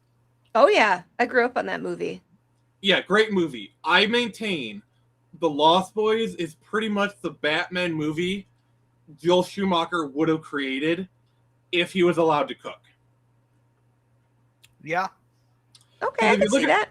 If you look at like the tone of, because like The Lost Boys, like kind of like that, like the whimsical, the dream. And if you look at Batman Forever, I feel like Batman Forever, Schumacher was trying to like tap into the Lost Boys there, because there is actually, it feels like there's some Lost Boys influence on Batman Forever, you know, with that dreamlike quality. But they're so obsessed with like the toy commercials and also a trauma response to Batman Returns, because you got to realize Batman Forever is actually a response to Batman Returns, because they had the toy commercials with McDonald's, and so like there's this huge controversy because toy commercials for Batman Returns, and then you watch Batman Returns, a guy literally bites his ear off, he's like puking up like loads of bile. It was like too violent for kids, and so they had kind of like they went in the opposite direction for Batman Forever. You know, but not quite, because Batman Forever still had that kind of like that Burton influence a little bit. And then that movie was successful. And then they kind of went even further into the deep end with Batman and Robin, and then they went too far, in my opinion, with Batman and Robin. They went too far with Batman and Robin, and the one that followed that. Too far. I mean, the next movie after Batman and Robin is Batman Begins. But still. Oh, okay. I forgot. They're named weird because Robin shows up in Batman Forever and Batgirl shows up in Batman and Robin. The naming convention isn't great. Yeah, and it's like Batgirl is wrong. And when you realize that they were gonna make another movie in like 99, 2000 called Batman Continues, or Batman Unchained, and like, you know that one BTAS episode where Batman's on trial by all his villains? They were essentially going to do that movie, and they were even going to have Jack Nicholson return as the Joker. I would have actually watched that. Damn it! There are so many movies for like. I'm sorry if I ever get a like the portal gun for Rick and Morty. My first step is I'm going to go to Dimension where Superman Lives was actually made. Yes. You're familiar with that movie, right? That was a Nick Cage movie. Like, I'm sorry, if you watch the documentary, that movie would have been a beautiful disaster. Like, I guarantee you, like nowadays, we'd be getting video essays about how it's an underrated classic or whatever. There's so many movies. Like, they almost made a Batman Beyond movie in the early 2000s. Well, I mean, that's the only thing about the Flash movie, their most recent, that I enjoy, is we got to see what that movie could have been. Also, Squid, I've said this before. You want to know what my dream movie is?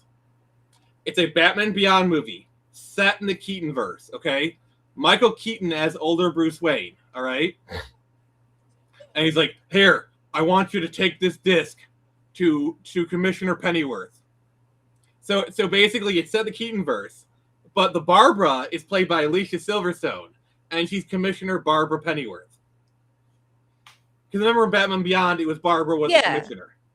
No, that even though, and basically, it's like you're combining the later two movies into the Keaton-verse. I mean, you can kind of select things here or there, and basically, you just do the first season of Batman Beyond because like the Blight storyline, that could perfectly be done in like a 2.5-hour movie. Easy. Oh yeah, perfect. Like the whole Blight storyline for season 1 can very easily be done in a movie. That's why I love Batman Beyond. Season 2 wasn't as bad as people claimed it is. I love it. Oh, Batman Beyond is amazing. I love Batman Beyond. It's one of my favorite Batmans. But like, because like Michael Keaton is the perfect age to play old Bruce Wayne, and it's just I want this movie so bad. You're not alone. Oh, there's actually. Did you ever see the fan film of Batman Beyond? The actor who played Beast Boy in Titans actually did it, and it came out really good. They did the episode with 10 from the Royal Flush Gang where they introduced her. Oh yeah, I know. Adorable. Yeah, I know that episode. Yeah, I know that episode. Yeah, they basically kind of do a condensed version of that. So beautiful. I haven't seen it. I didn't even know it existed, to be honest. Also, have you seen the test footage for the people who made Spider-Verse? We're gonna make a Batman Beyond film, and they did a test footage. I'm pulling it up now.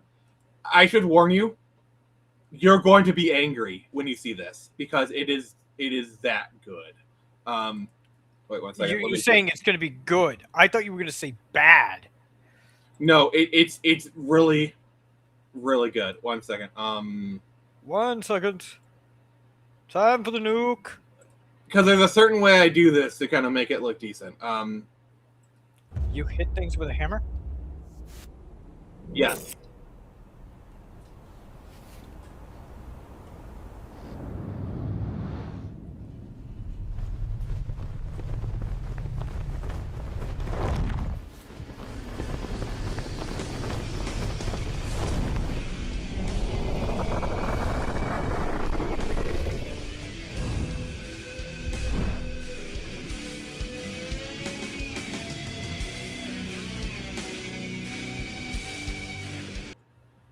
Doesn't that look freaking amazing? Yeah, that's cool. That looks good. 1 second, 2 seconds. I'm serious. Like tomorrow and like the next day would be like copyright. And we have to like delete everything. So like this stream on the recording is just gonna be Swiss cheese. I love it. It's gonna be missing like 30 minutes of it. It's just whoop. What the hell happened between A and B? Someone explain this to me. Yeah. Oh, the other thing that makes me kind of mad is we're talking about like legacy films. Did you know at one point they're considering making a Ninja Turtles Last Ronin film, but having it be a legacy sequel to the 90s film? Yeah, I heard something about that recently. Because the actress April O'Neil, she's old enough to be like that older April O'Neil. It's, you could bring her back and it would be perfect, honestly. And having it be a sequel to the 1990s movie, like they actually did like a test footage for it, and it looked amazing. It's gonna be like 2-minute video. It's gonna be like welcome the video. 2-minute video. Wait, what the hell happened between A and B? Why aren't they talking about the movie they're supposed to talk about? But wouldn't they use CG now? So they would, but see, that would make it different than the original. It wouldn't feel cohesive. But if they went back to using like suits and puppetry, like imagine what 30 years of advancements in puppetry could do. Oh, it would be amazing. Yeah. But people are lazy. Well, yeah, People in Hollywood are lazy and want to save money, and unfortunately, that means CG from India. See, that's why we give them the option of do things right, or we lob you into the surface of the sun. Give them inspiration to do things right. See, it'll work. Crap. I'd be wistfully optimistic about that if most of the franchises that I love hadn't been thrown into the sun rather than the creators. Yeah. All right. So, the footage is actually kind of hard to find. The best I could find was like a Facebook video because they streamed this footage for the TMNT anniversary. But test this out. That black and white universe, an animated universe, and then from there we went to the movie, telling different stories. Look at that! But all circling the same concept. We had like 3 different dimensions of turtles, and it seemed to work in all those different dimensions. And so we just felt, man, we can do anything.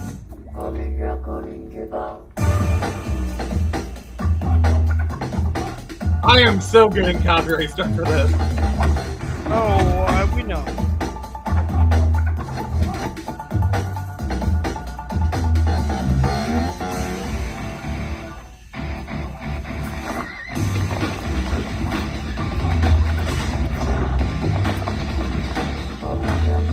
But do you see what I mean, Squid? Like, that's a basic costume. Like, obviously for the movie, they put a lot more money into it. But even in this, like, basic form, because he's probably just wearing, like, a rubber mask or something, does this not look good? It could be.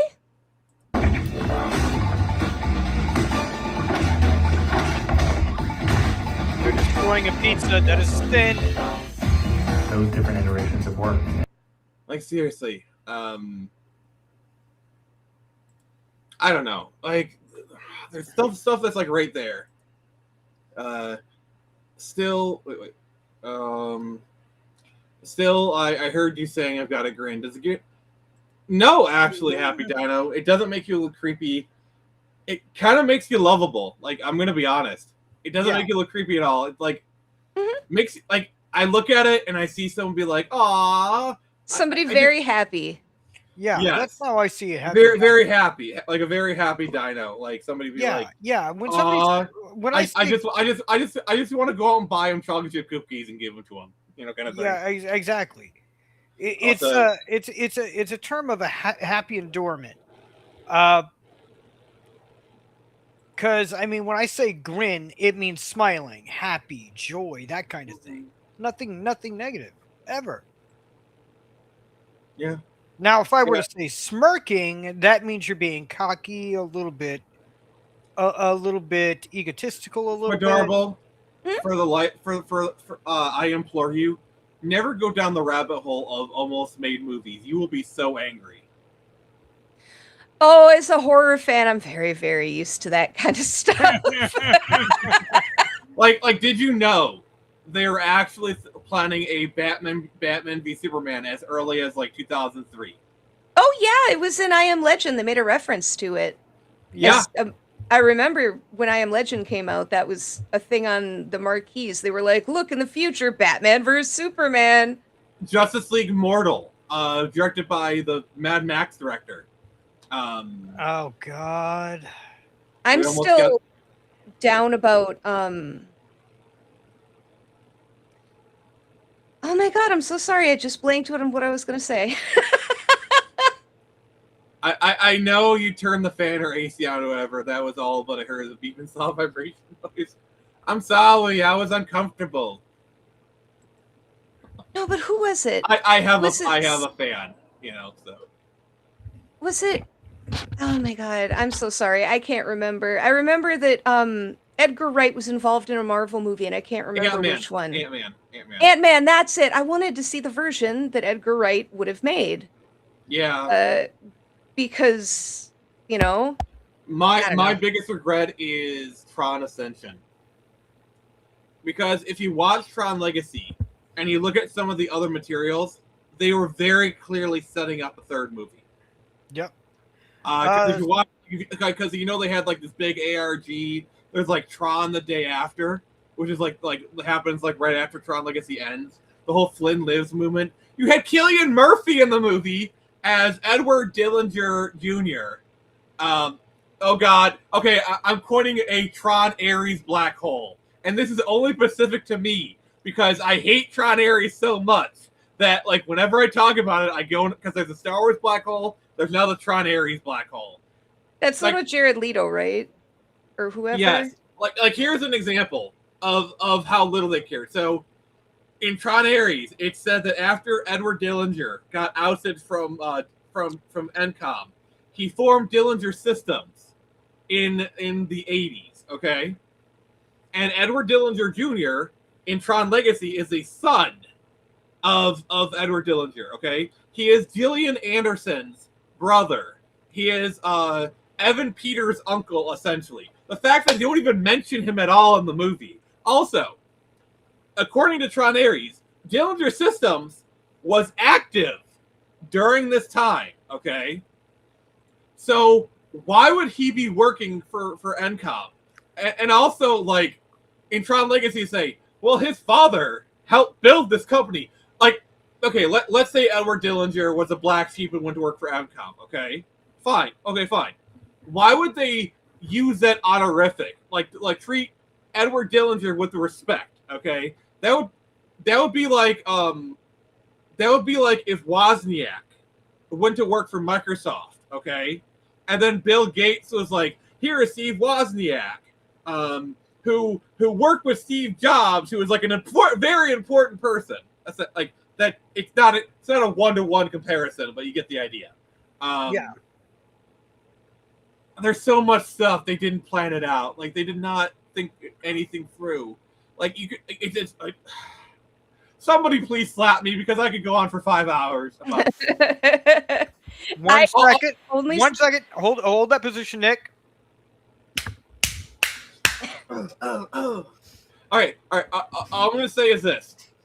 It is very clear Tron Ares wanted to be a sequel to the first movie. If you watch it, it very clearly wants to be a sequel to the first Tron, but it treats Tron Legacy as an obstacle that they have to get around, and it is very disrespectful. And just so like the rest of the stream doesn't become Tron Ares hate, I'm going to stop there. Okay. I have only seen the first one, but I understand where you're coming from. Watch Tron Legacy. Watch it. Sounds like what they've done to Star Wars and Star Trek and a lot of stuff. What they've done to everything. No, Hooded Raven. No, I don't have my hammer, but I can hit you with this very heavy book. Also, I do find it very interesting. So Jared Leto plays Skeletor in the new He-Man movie. He has been suspiciously silent during the premiere. He wasn't at the premiere. His social medias have been silent. Me thinks they told him to shut the F up. Probably. Yep. I mean, would you want a cult leader running around your like they're very oppressors? They're very lucky he's in a mask, so you couldn't tell it was him, you know. Oh gosh. But I guarantee you Jared Leto's performance is still probably better than Mark Hamill's in the cartoon. Loads.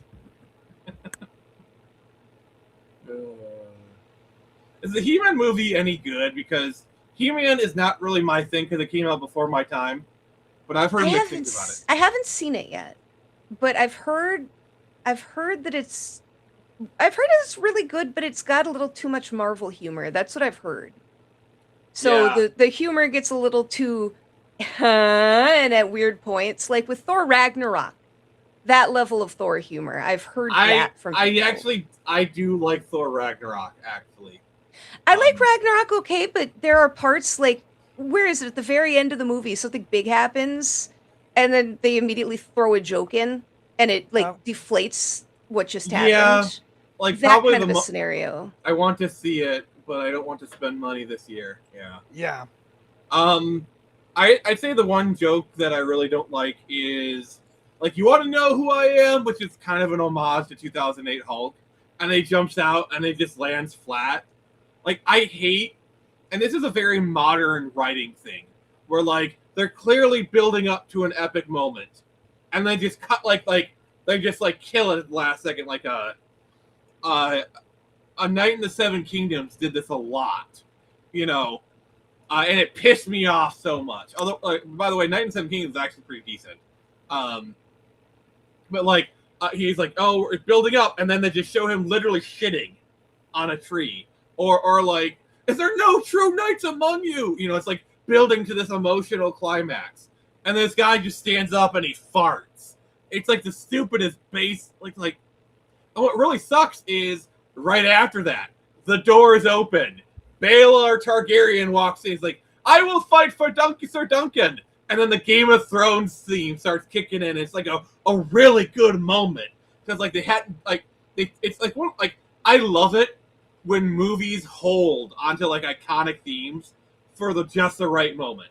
Like Creed, the Rocky sequel. They wait till the end of the movie to where it's like the last round, and then he gets up, and then you hear the do do do do do do do do do do do do, you know, and it just feels so good because it's earned. You know, I love that trope. By the way, sorry, I'm sorry, I went so many places. Nick, you jumped off the cliff into the pit, bounced out of the pit, bounced off the cliff, went back into the pit, and you're now back out. How does it feel? I also, while doing that, I probably hopped between about 15 different dimensions. Yeah. I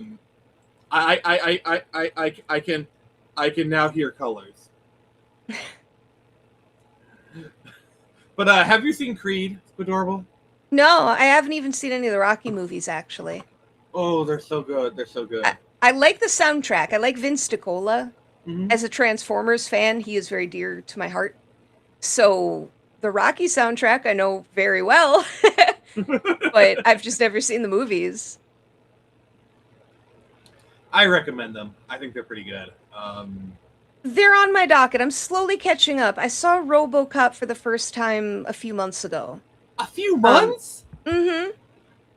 So what do you think about that one moment where RoboCop shot the guy in the dick? Well, I watched the version that I could get my hands on, which happened to be free on YouTube with YouTube Premium, and it turns out it was the TV edit. Oh! what was it? Was it just like the title card, and then they went straight to the credits? You should have, man. Them trying to get around all the swearing. At first, I was like, "Is this just a funny movie thing? Is this just something they did?" And then there was more and more, and all the swears are just they're ridiculous. It's so there's so much of it cut out. I can tell.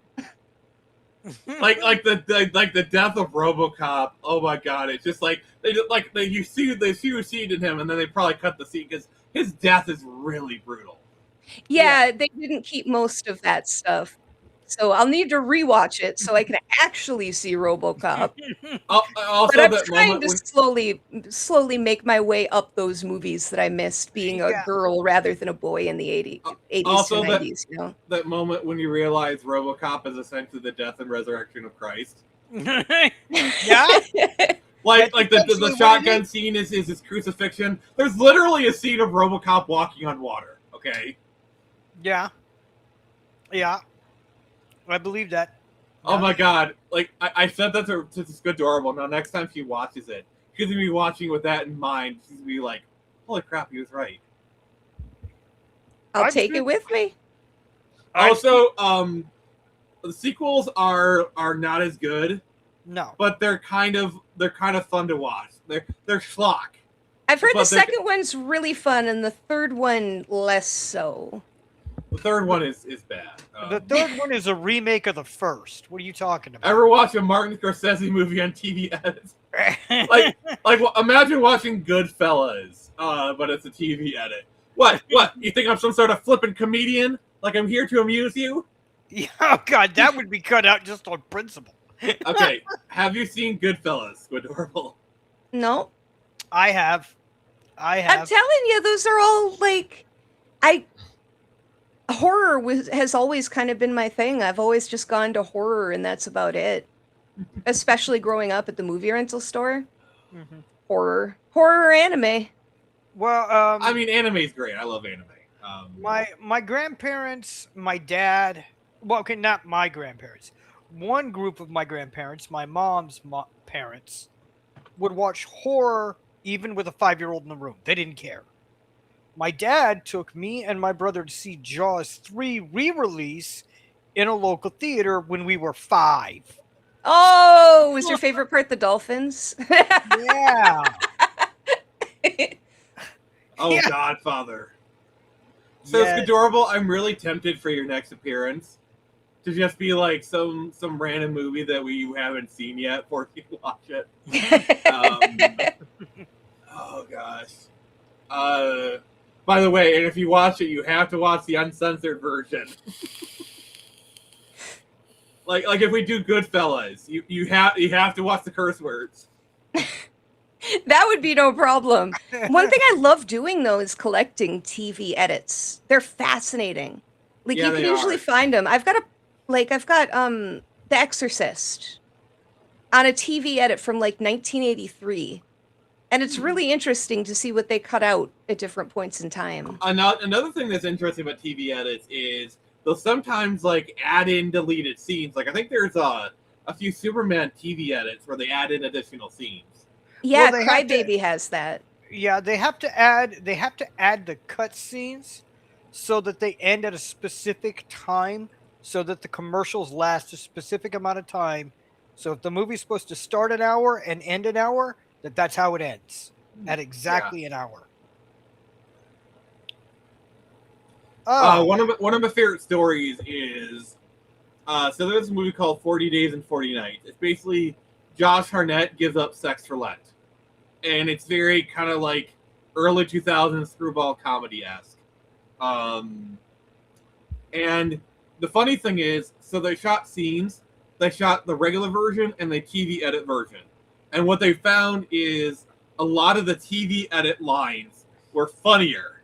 So they kept those in. Like, there is this one scene in the movie where he says, "You stupid, silly little person." But in the regular version, he used all these swears. But that one they found funnier, so they kept it in. I don't know. It's a fun little anecdote. Huh. Interesting. Yeah. The 2000s were a weird time for movies.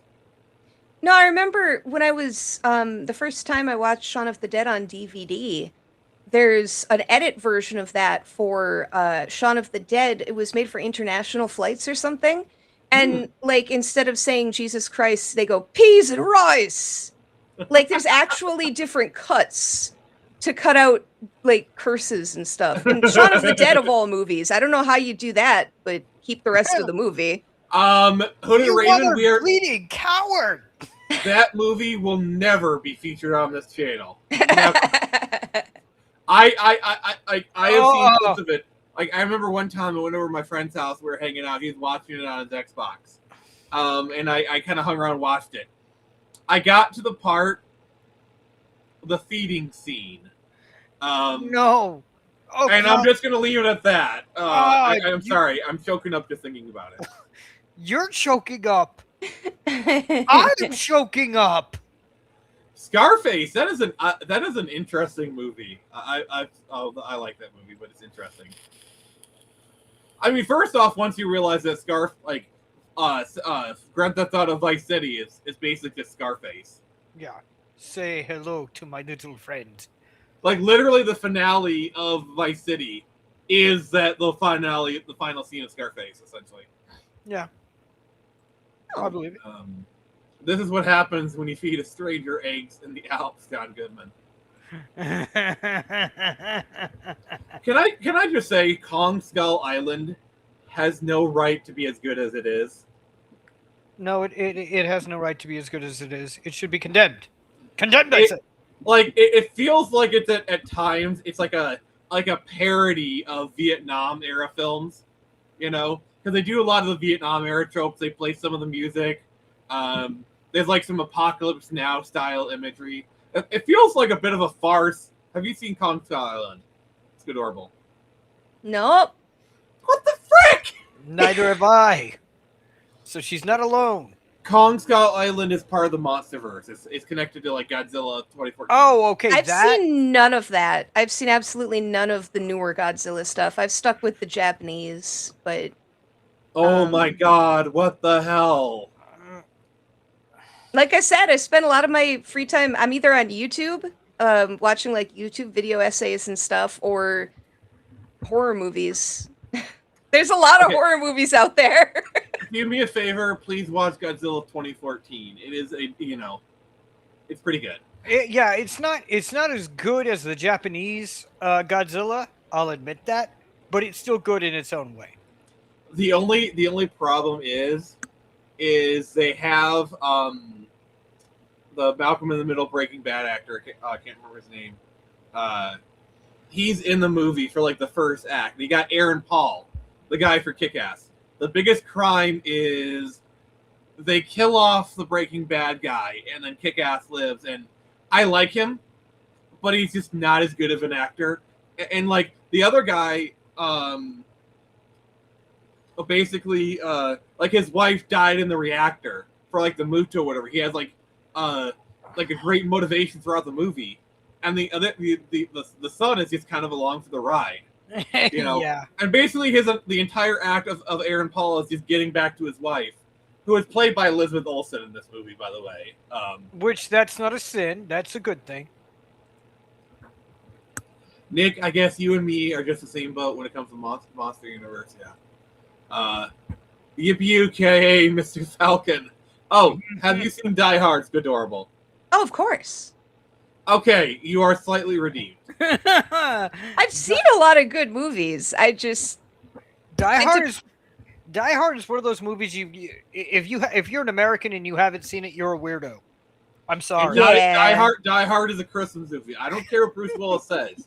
It is a Christmas movie. It is a Christmas movie. You're damn right. See, I like Die Hard, but I like the third one the most. Fair. I've only seen 1, 2, and maybe 3. I've never seen any of the Lethal Weapon movies. I've seen Lethal Weapon 1. I've seen them all. They're pretty good. Diplomatic immunity. It's just been revoked. I'm sorry, that is like one of the greatest action lines ever. Has just been revoked by who? Me. By my gun. My gun revoked it by killing you. Oh, that's funny, Dido. TV edit Die Hard 2. That actually reminds me. Okay, so at the beginning of Die Hard 3. Yeah, you've seen it, right? Have you guys seen it? Yeah, no. I've seen it. I've only seen the first one. Well, at the beginning, this guy calls and it's Jeremy Irons, and he has Bruce Willis. He wants him back in the police force. He calls the police and he makes them get him and put on a sign, and it says, "I hate N-words." And they want him to go to Harlem and go stand outside with this billboard on himself and just stand there. So they make him do it, or else he's going to blow stuff up. So he goes there and he does it. And in the TV edit, I remember that he turned around and there's the dramatic thing to show what the sign says. And it just says, "I hate everyone." Yeah. When if you've seen the movie version of that movie, you know exactly what it says. But I love just people coming ready to kill him over "I hate everyone." It's such a funny scene. I have not seen Police Academy, which, by the way, I hear the Naked Gun reboot they did recently was really good. Yeah, that was supposed to be really, really good, apparently. I haven't seen it. I didn't even know it existed. I saw the trailer where like they were crying over like their fathers. They were showing the pictures, and then they got to the one with OJ, and the guy just looked at the camera and be like, "No." Like I was like, yes, they got it. They got the movie. Like they got it. Yeah, it seems like they got it figured out, the humor style. Yeah, they're like, no. I'm going to say this. I actually think McFarlane is a better writer than people give credit for. Like, A Million Ways to Die in the West is actually kind of good. Oh, I will defend Seth MacFarlane day and night because he did Orville. Like, oh my god, I love the Orville. And I will defend him until the ends of the earth. Also, there's rumors that a season 4 might be happening. I'm so hopeful. I am so hopeful. New Horizons was so good. I have no idea what you're talking about, but I'll take your words for it. Like the Orville is Star Trek, but it's actually better than Star Trek. Okay. Yeah. It's season like one. yeah. Season one is such a mixed bag because they were trying to be like a comedy, serious thing. Season two, they started to lean more towards like it being like serious, and season three, they're just like, okay, we're serious now. My favorite scene. Sorry, my favorite scene is when they bring in Topa to the council. It's like, you are butchers, you are monsters, and you will answer for your crimes. Like, goddamn, it's so cold. Yeah, no, the episode with Topa is kind of where it hit me. I'm like, oh man, like they understand what they're doing. Like he gets it. He understands Star Trek up and down and left and right. He gets it. And he understands sci-fi. Because the whole entire point of sci-fi, yes, science fiction is political. Just not the way these fucking hacks think it is. Sci-fi is you take complex political topics, you put a veneer of science fiction over it, so that way you can engage with the topic without the baggage, so that way people who don't understand an issue, I think, like, watching the whole Topa saga, I think makes a lot of people understand transgenderism a lot better, okay? Yeah. I'm probably going to lose subs for this, but I don't fucking care. It was great commentary about it. Like, it explores it, like, neutrally and safely in a way that people can't really take offense about. You want to know who my favorite character in that whole saga is? Clyden. Because Clyden was born a female. And my reading is Clyden is jealous of Topa. Like, Clyden, I think, resents. Because if you look at, they very much play Clyden like the female of the group. They do. Like yeah. And the fact that she was born a female and she knows it, I feel like part of her resents Topa. Like, I would not be surprised if in season 4 Clyden actually gets the surgery and becomes female. I would not be surprised if they do that. Like, it feels like that's because a lot of people, when they're faced with an uncomfortable truth, their first instinct is to double down on the rhetoric. And I think that's what Clyden did. Is Clyden didn't want to face the complex realities, especially with their situation. So they doubled down on the Moclan indoctrination. And that's why they had that reaction. That's my interpretation anyway. No, that's a valid interpretation. I need to see the series to truly grasp it, but the time travel sandwich. Oh my god. One of my favorite episodes, thinking about the time travel. When Gordon gets marooned in the past. That one made me so mad. So mad. What? Why? Okay, I'm lost thoroughly. So Gordon was the pilot, he was like the best friend of Captain Mercer. So because of the time travel shenanigans, he got marooned in the 20th century, our era, essentially. Okay. And the whole, like, are you familiar with this episode? It's adorable. Oh yeah, I've seen the whole series. I love this episode. Yeah, I do too, because it's actually like it's very multifaceted. So he gets they're supposed to like not do anything, but Gordon actually does that for 2 to 3 years. But he gets so lonely, he goes out and marries the girl from Gossip Girl. Now, the other thing you got to realize is, like, he had her iPhone that she put in a time capsule, so he knew everything about her. So there's a bit of a stalker element to it, to be fair. But he's there for like 10 years. Also, by the time they go and get him, he's already affected the timeline, and it hasn't damaged anything. All right. So they go back in time to get him. They mine some dysonium, which is like the fuel from that time period. So they're already affecting the timeline. There's all sorts of hypocrisy in this episode. I love it. Also, hypocrisy wrapped in hypocrisy? How dare they? Also, like, in my opinion, the greatest sin is once they realize Gordon was not going to come with them, okay? Why don't they just go back to their ship, go back to the time, and pick him up like they did anyway? Like, why did you bring the woman there? Like, you just made a bad situation worse. you know, That's one of those, huh? You know what? Let's leave this thermonuclear bomb and the switch to activate it near a 2-year-old. Nothing could go wrong. and it's there's other things like, the wife reveals that she knew he was from the future. My problem is, like, let's say he does take the family to the future. She's gonna eventually find out about the time capsule. I feel like she doesn't know about that part. Probably not. Oh, that's So that's and the thing is, at that point he's already in the future, so there's no turning back. So, she would be pissed. I'm not gonna lie. yeah, I think maybe it would probably be one of those things where, like, she finds out, she's pissed for an episode, at the end she's fine. That's basically how it would play out. Well, yeah, that's probably how it would play out. That's typical TV series kind of way to do it.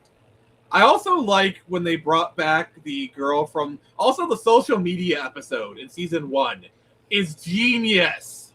Yeah. Like, I feel like Seth MacFarlane is actually secretly based, but because he's in Hollywood, he has to, like, play the game. But I kind of think so. I kind of think you're right on that. Like, based off of some of the way he writes stuff, like that social media episode. Like, I don't know. I feel like I don't know. I mean, if it fits, it fits.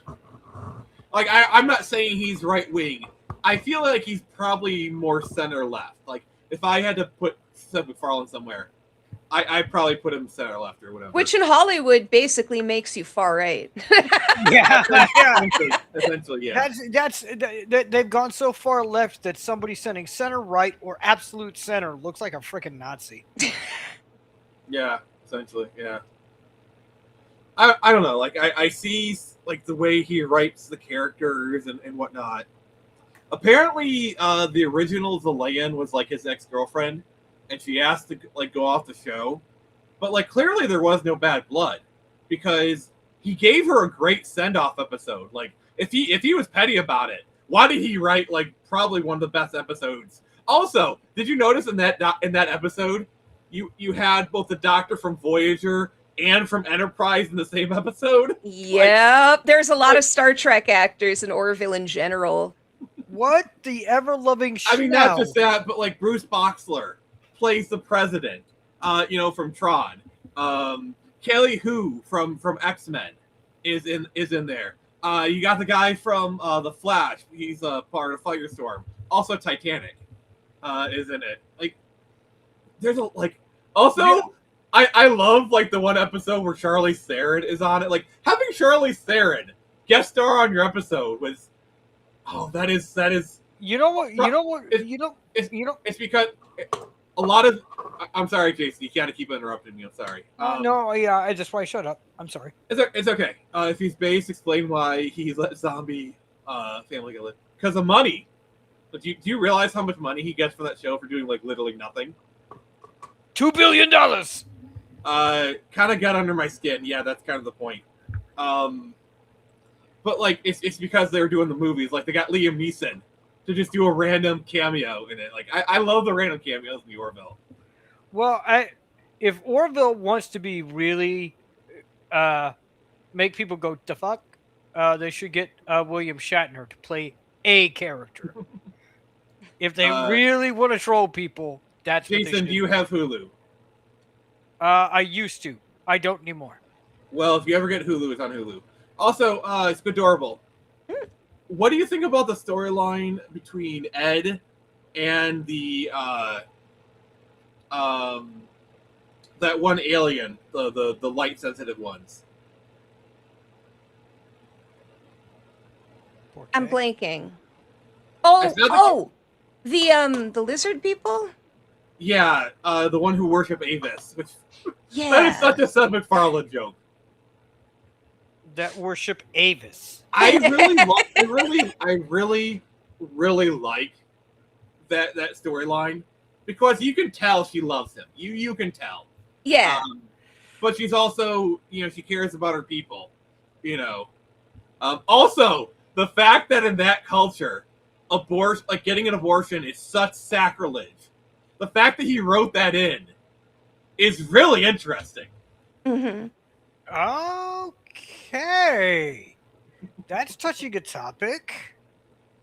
The Orville does it all, and it does it really well. Yeah.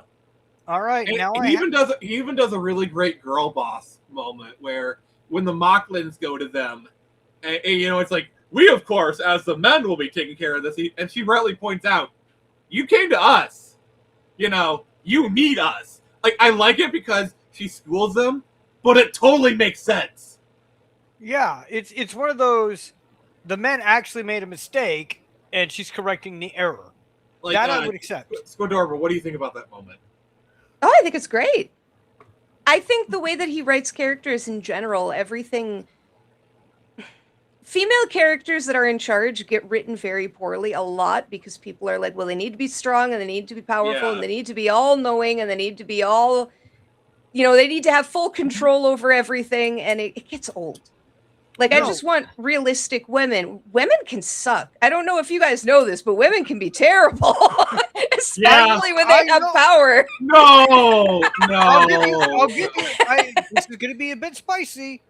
I'll give you a good example of a female character in power done right. If they've got all the wrong. Okay, Jason, I think Coulda Raven is correct. We have to do a 3 on the Orville. Skidorba, you're down. Yeah. All right, we'll probably do it within the next few weeks. Okay, I'll be the fly on the wall because I don't have the money right now to get Hulu. That's just me being honest. I'm trying to think. I could sail the high seas and then send you a link. Okay, sail the high seas and send me a link. Here's the thing: if you want to do a female character that has power but is not a boss girl, I hate to say it, but there is a perfect example of this. Dolores Umbridge from Harry Potter. Yes, she is an amazing character. And the thing is, like, I like how in her opening speech it's like change for change's sake. Like, she's the kind of villain to where she's evil, but she says some things that make sense, Yeah. You want somebody who's really good at evil or being evil, say the right things so that she confuses the masses who don't look into things that much. In my opinion, Umbridge is the perfect example of the banality of evil. But do you want to know a female character that is actually really good and is not a girl boss and is not a Mary Sue? Screecher! You did it! Everyone knew where I was going with this. Everyone knew. I did. All right. If you have not backed Screecher yet, like Happy Dino, I think you said you were planning on backing Screecher. This is your chance. We are $25 from being 75% of the way there. Link is in the comments. Please back Screecher. Yes. It's adorable. You've been sharing it, so you don't have to back Screecher if you don't want to. You've been sharing it, so that's good enough for me. I'll probably be backing it. I'm just waiting for the right time. Okay, because like you're a fellow content creator, I didn't want to be like the Pricer Tactics. You do know that with Kickstarter, the money doesn't come out to the end of the campaign, right? Yep. Okay. So, question, Squidorable. If you do decide to back it, and I'm saying if, which one were you thinking about? Oh, okay, Happy Dino. Sorry if I was a little bit too strong there. I'm sorry. Yeah. Which one would you think we were thinking about? I don't know. Probably the physical versions, but I don't know which one.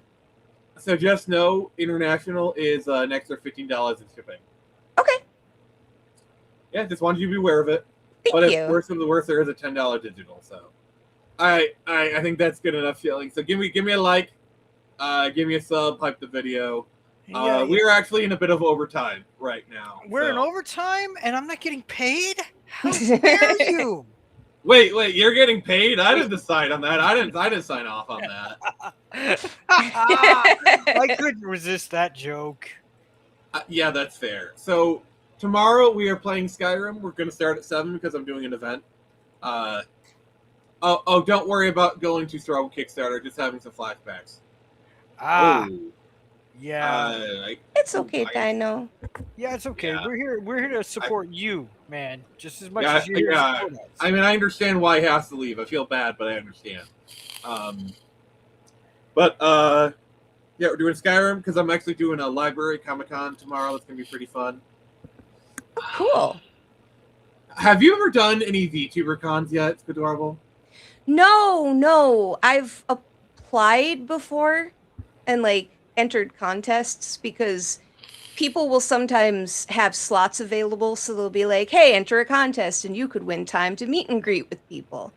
But haven't had the pleasure yet. And I haven't gone in person to one, just haven't had the funds. Yeah. I always find it love really conventions. I always find VTuber meet and greets because you're essentially walking up to a screen like you could be at your home doing the meet and greet or whatever. Work for I know and like I know some VTubers actually attend it and like they'll either dress up as their character or like they'll just be in plain clothes and like masked up or whatever. I don't know. I just find it interesting. I find the whole VTuber really cool. space interesting. It's very interesting. I know Buff Pup does that. She has like a full body fursuit costume that she wears now. She made like a furry version of herself. Oh, that's cool. Just so she could dress up like her character and walk around conventions. I know for some VTubers, anonymity is actually really important, and I get that. Yep. There are some that it's not, like Onigiri. I almost called her Onijirai because that's what Neurosama calls her. But Onigiri, she just kind of uses a mask. She's very comfortable with showing herself and being places. But yeah, the VTuber sphere is interesting that way because everybody, tell you a trade secret, I might not really be a squid. What? What? Maybe. No. No. What? You didn't know? She's a saber-toothed tiger. I knew it! I knew she was a saber-toothed tiger. I knew it! But there is a degree of anonymity to VTubing that part of the reason I like it, Yeah. I'm not a very social person. I don't like getting out there normally. But VTubing gives me the courage to do that. Yeah. Yeah. No, I get why people do it. It gives you a nice, you can be yourself, but you have a character in front of you. So that's what people are seeing instead of you. And I'm going to be honest, Adorable, I like the idea that I have a VTuber friend. It's kind of cool. Yeah. That's awesome.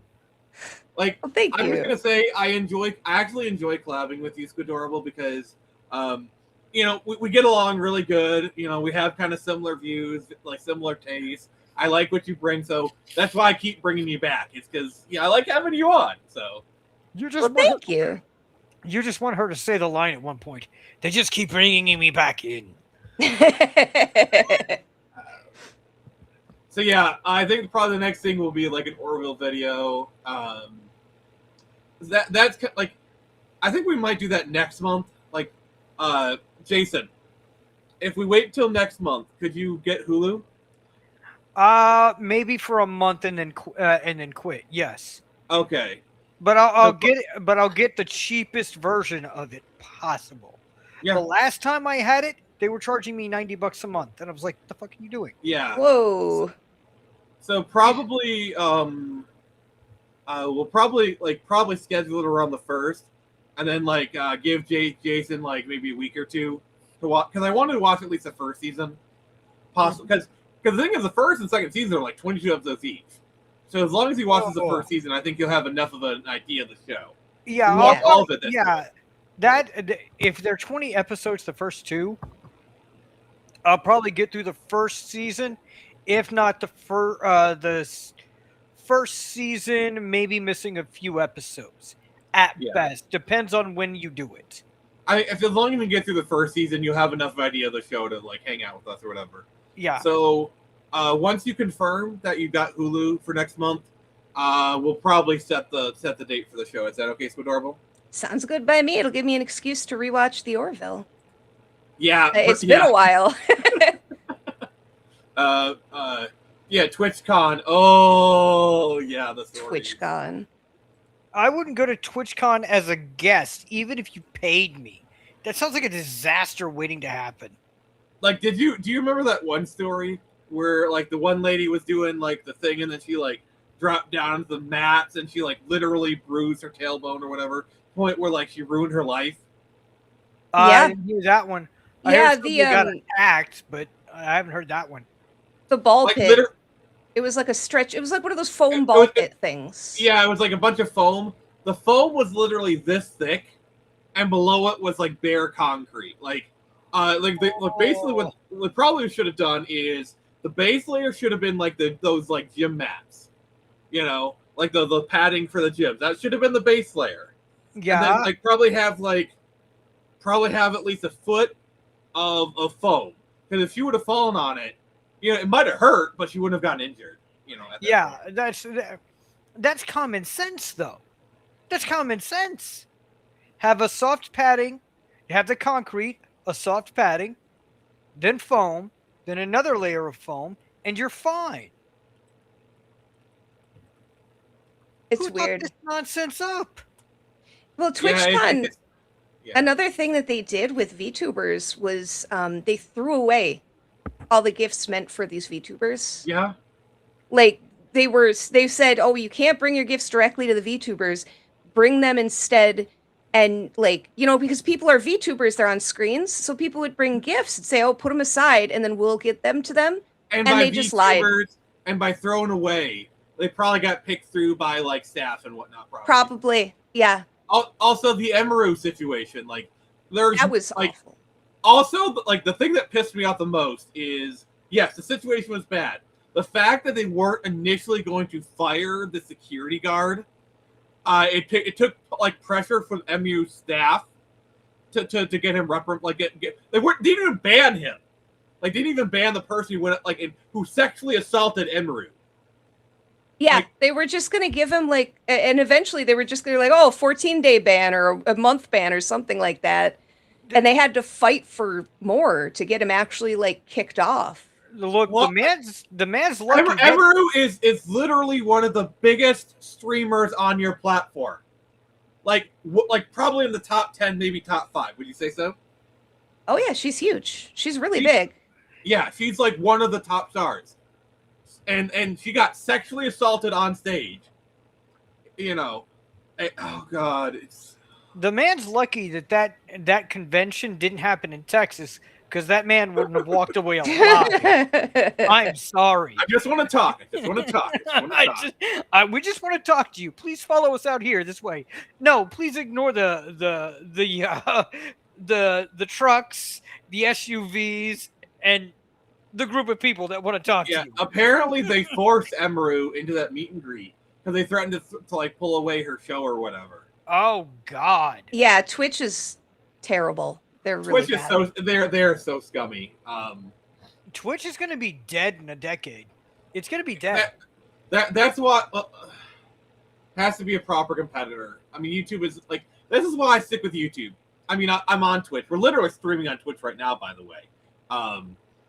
But no. I consider myself a YouTuber because as bad as YouTube is, they're still slightly fair. More they're a little fairer with how they dole stuff out, in my opinion. And usually when you break a rule, they're very clear about what rule you break. Whereas Twitch, they just kind of make it up as they go along. Oh man, VTubers and Twitch, there are so many things that they ban VTubers for anything, and they will let women literally have sex on stream and then come back and be back 14 days later.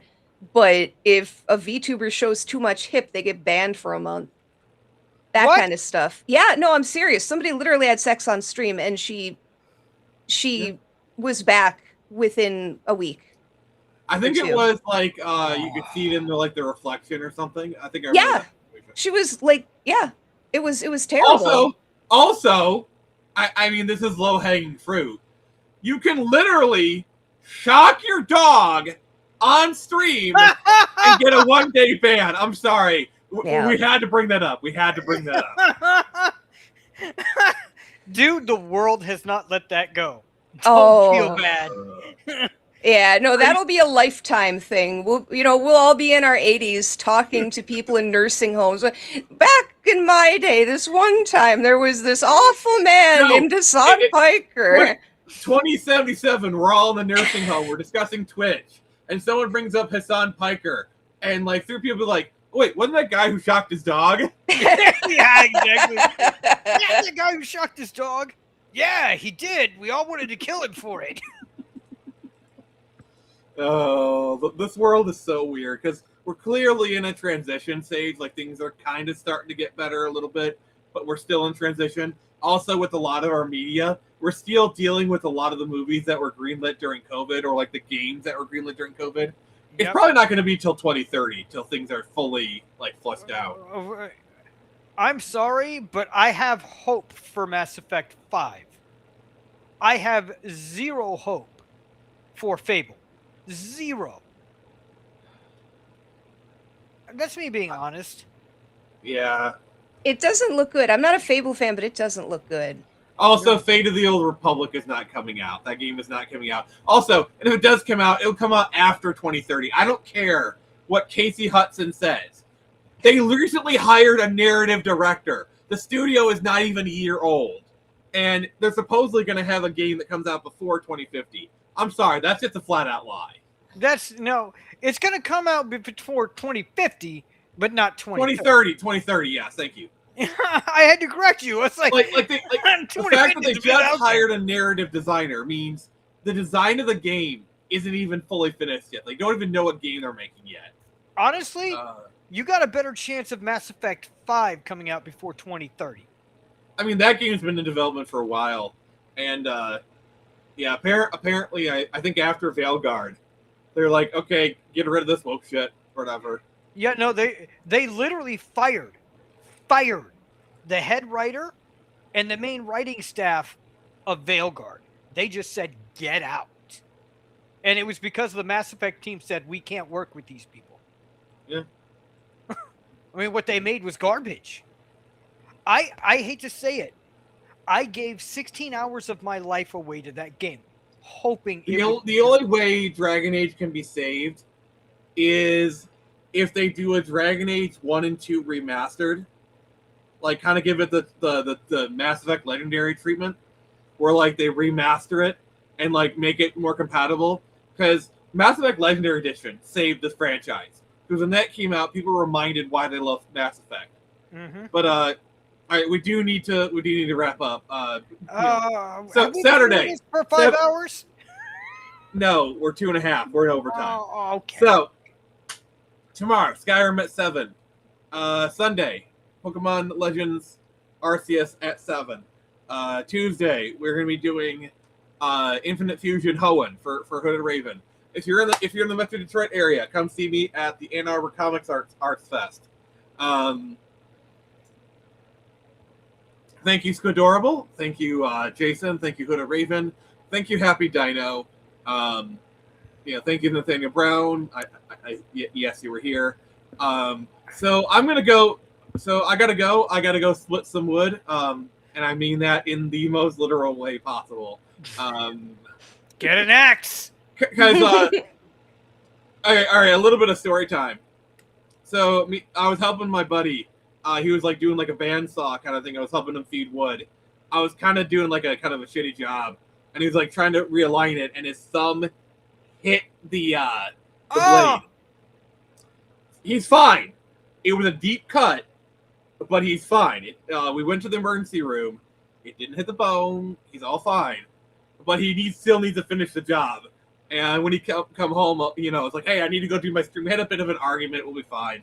But I told him I'd go finish it after the stream, and I'm a man of my word. So yeah, you got to do your thing. Go. Yep. So this has been Nick from the Phoenix Press, and remember, I can let you through the door. You're the one to walk through it.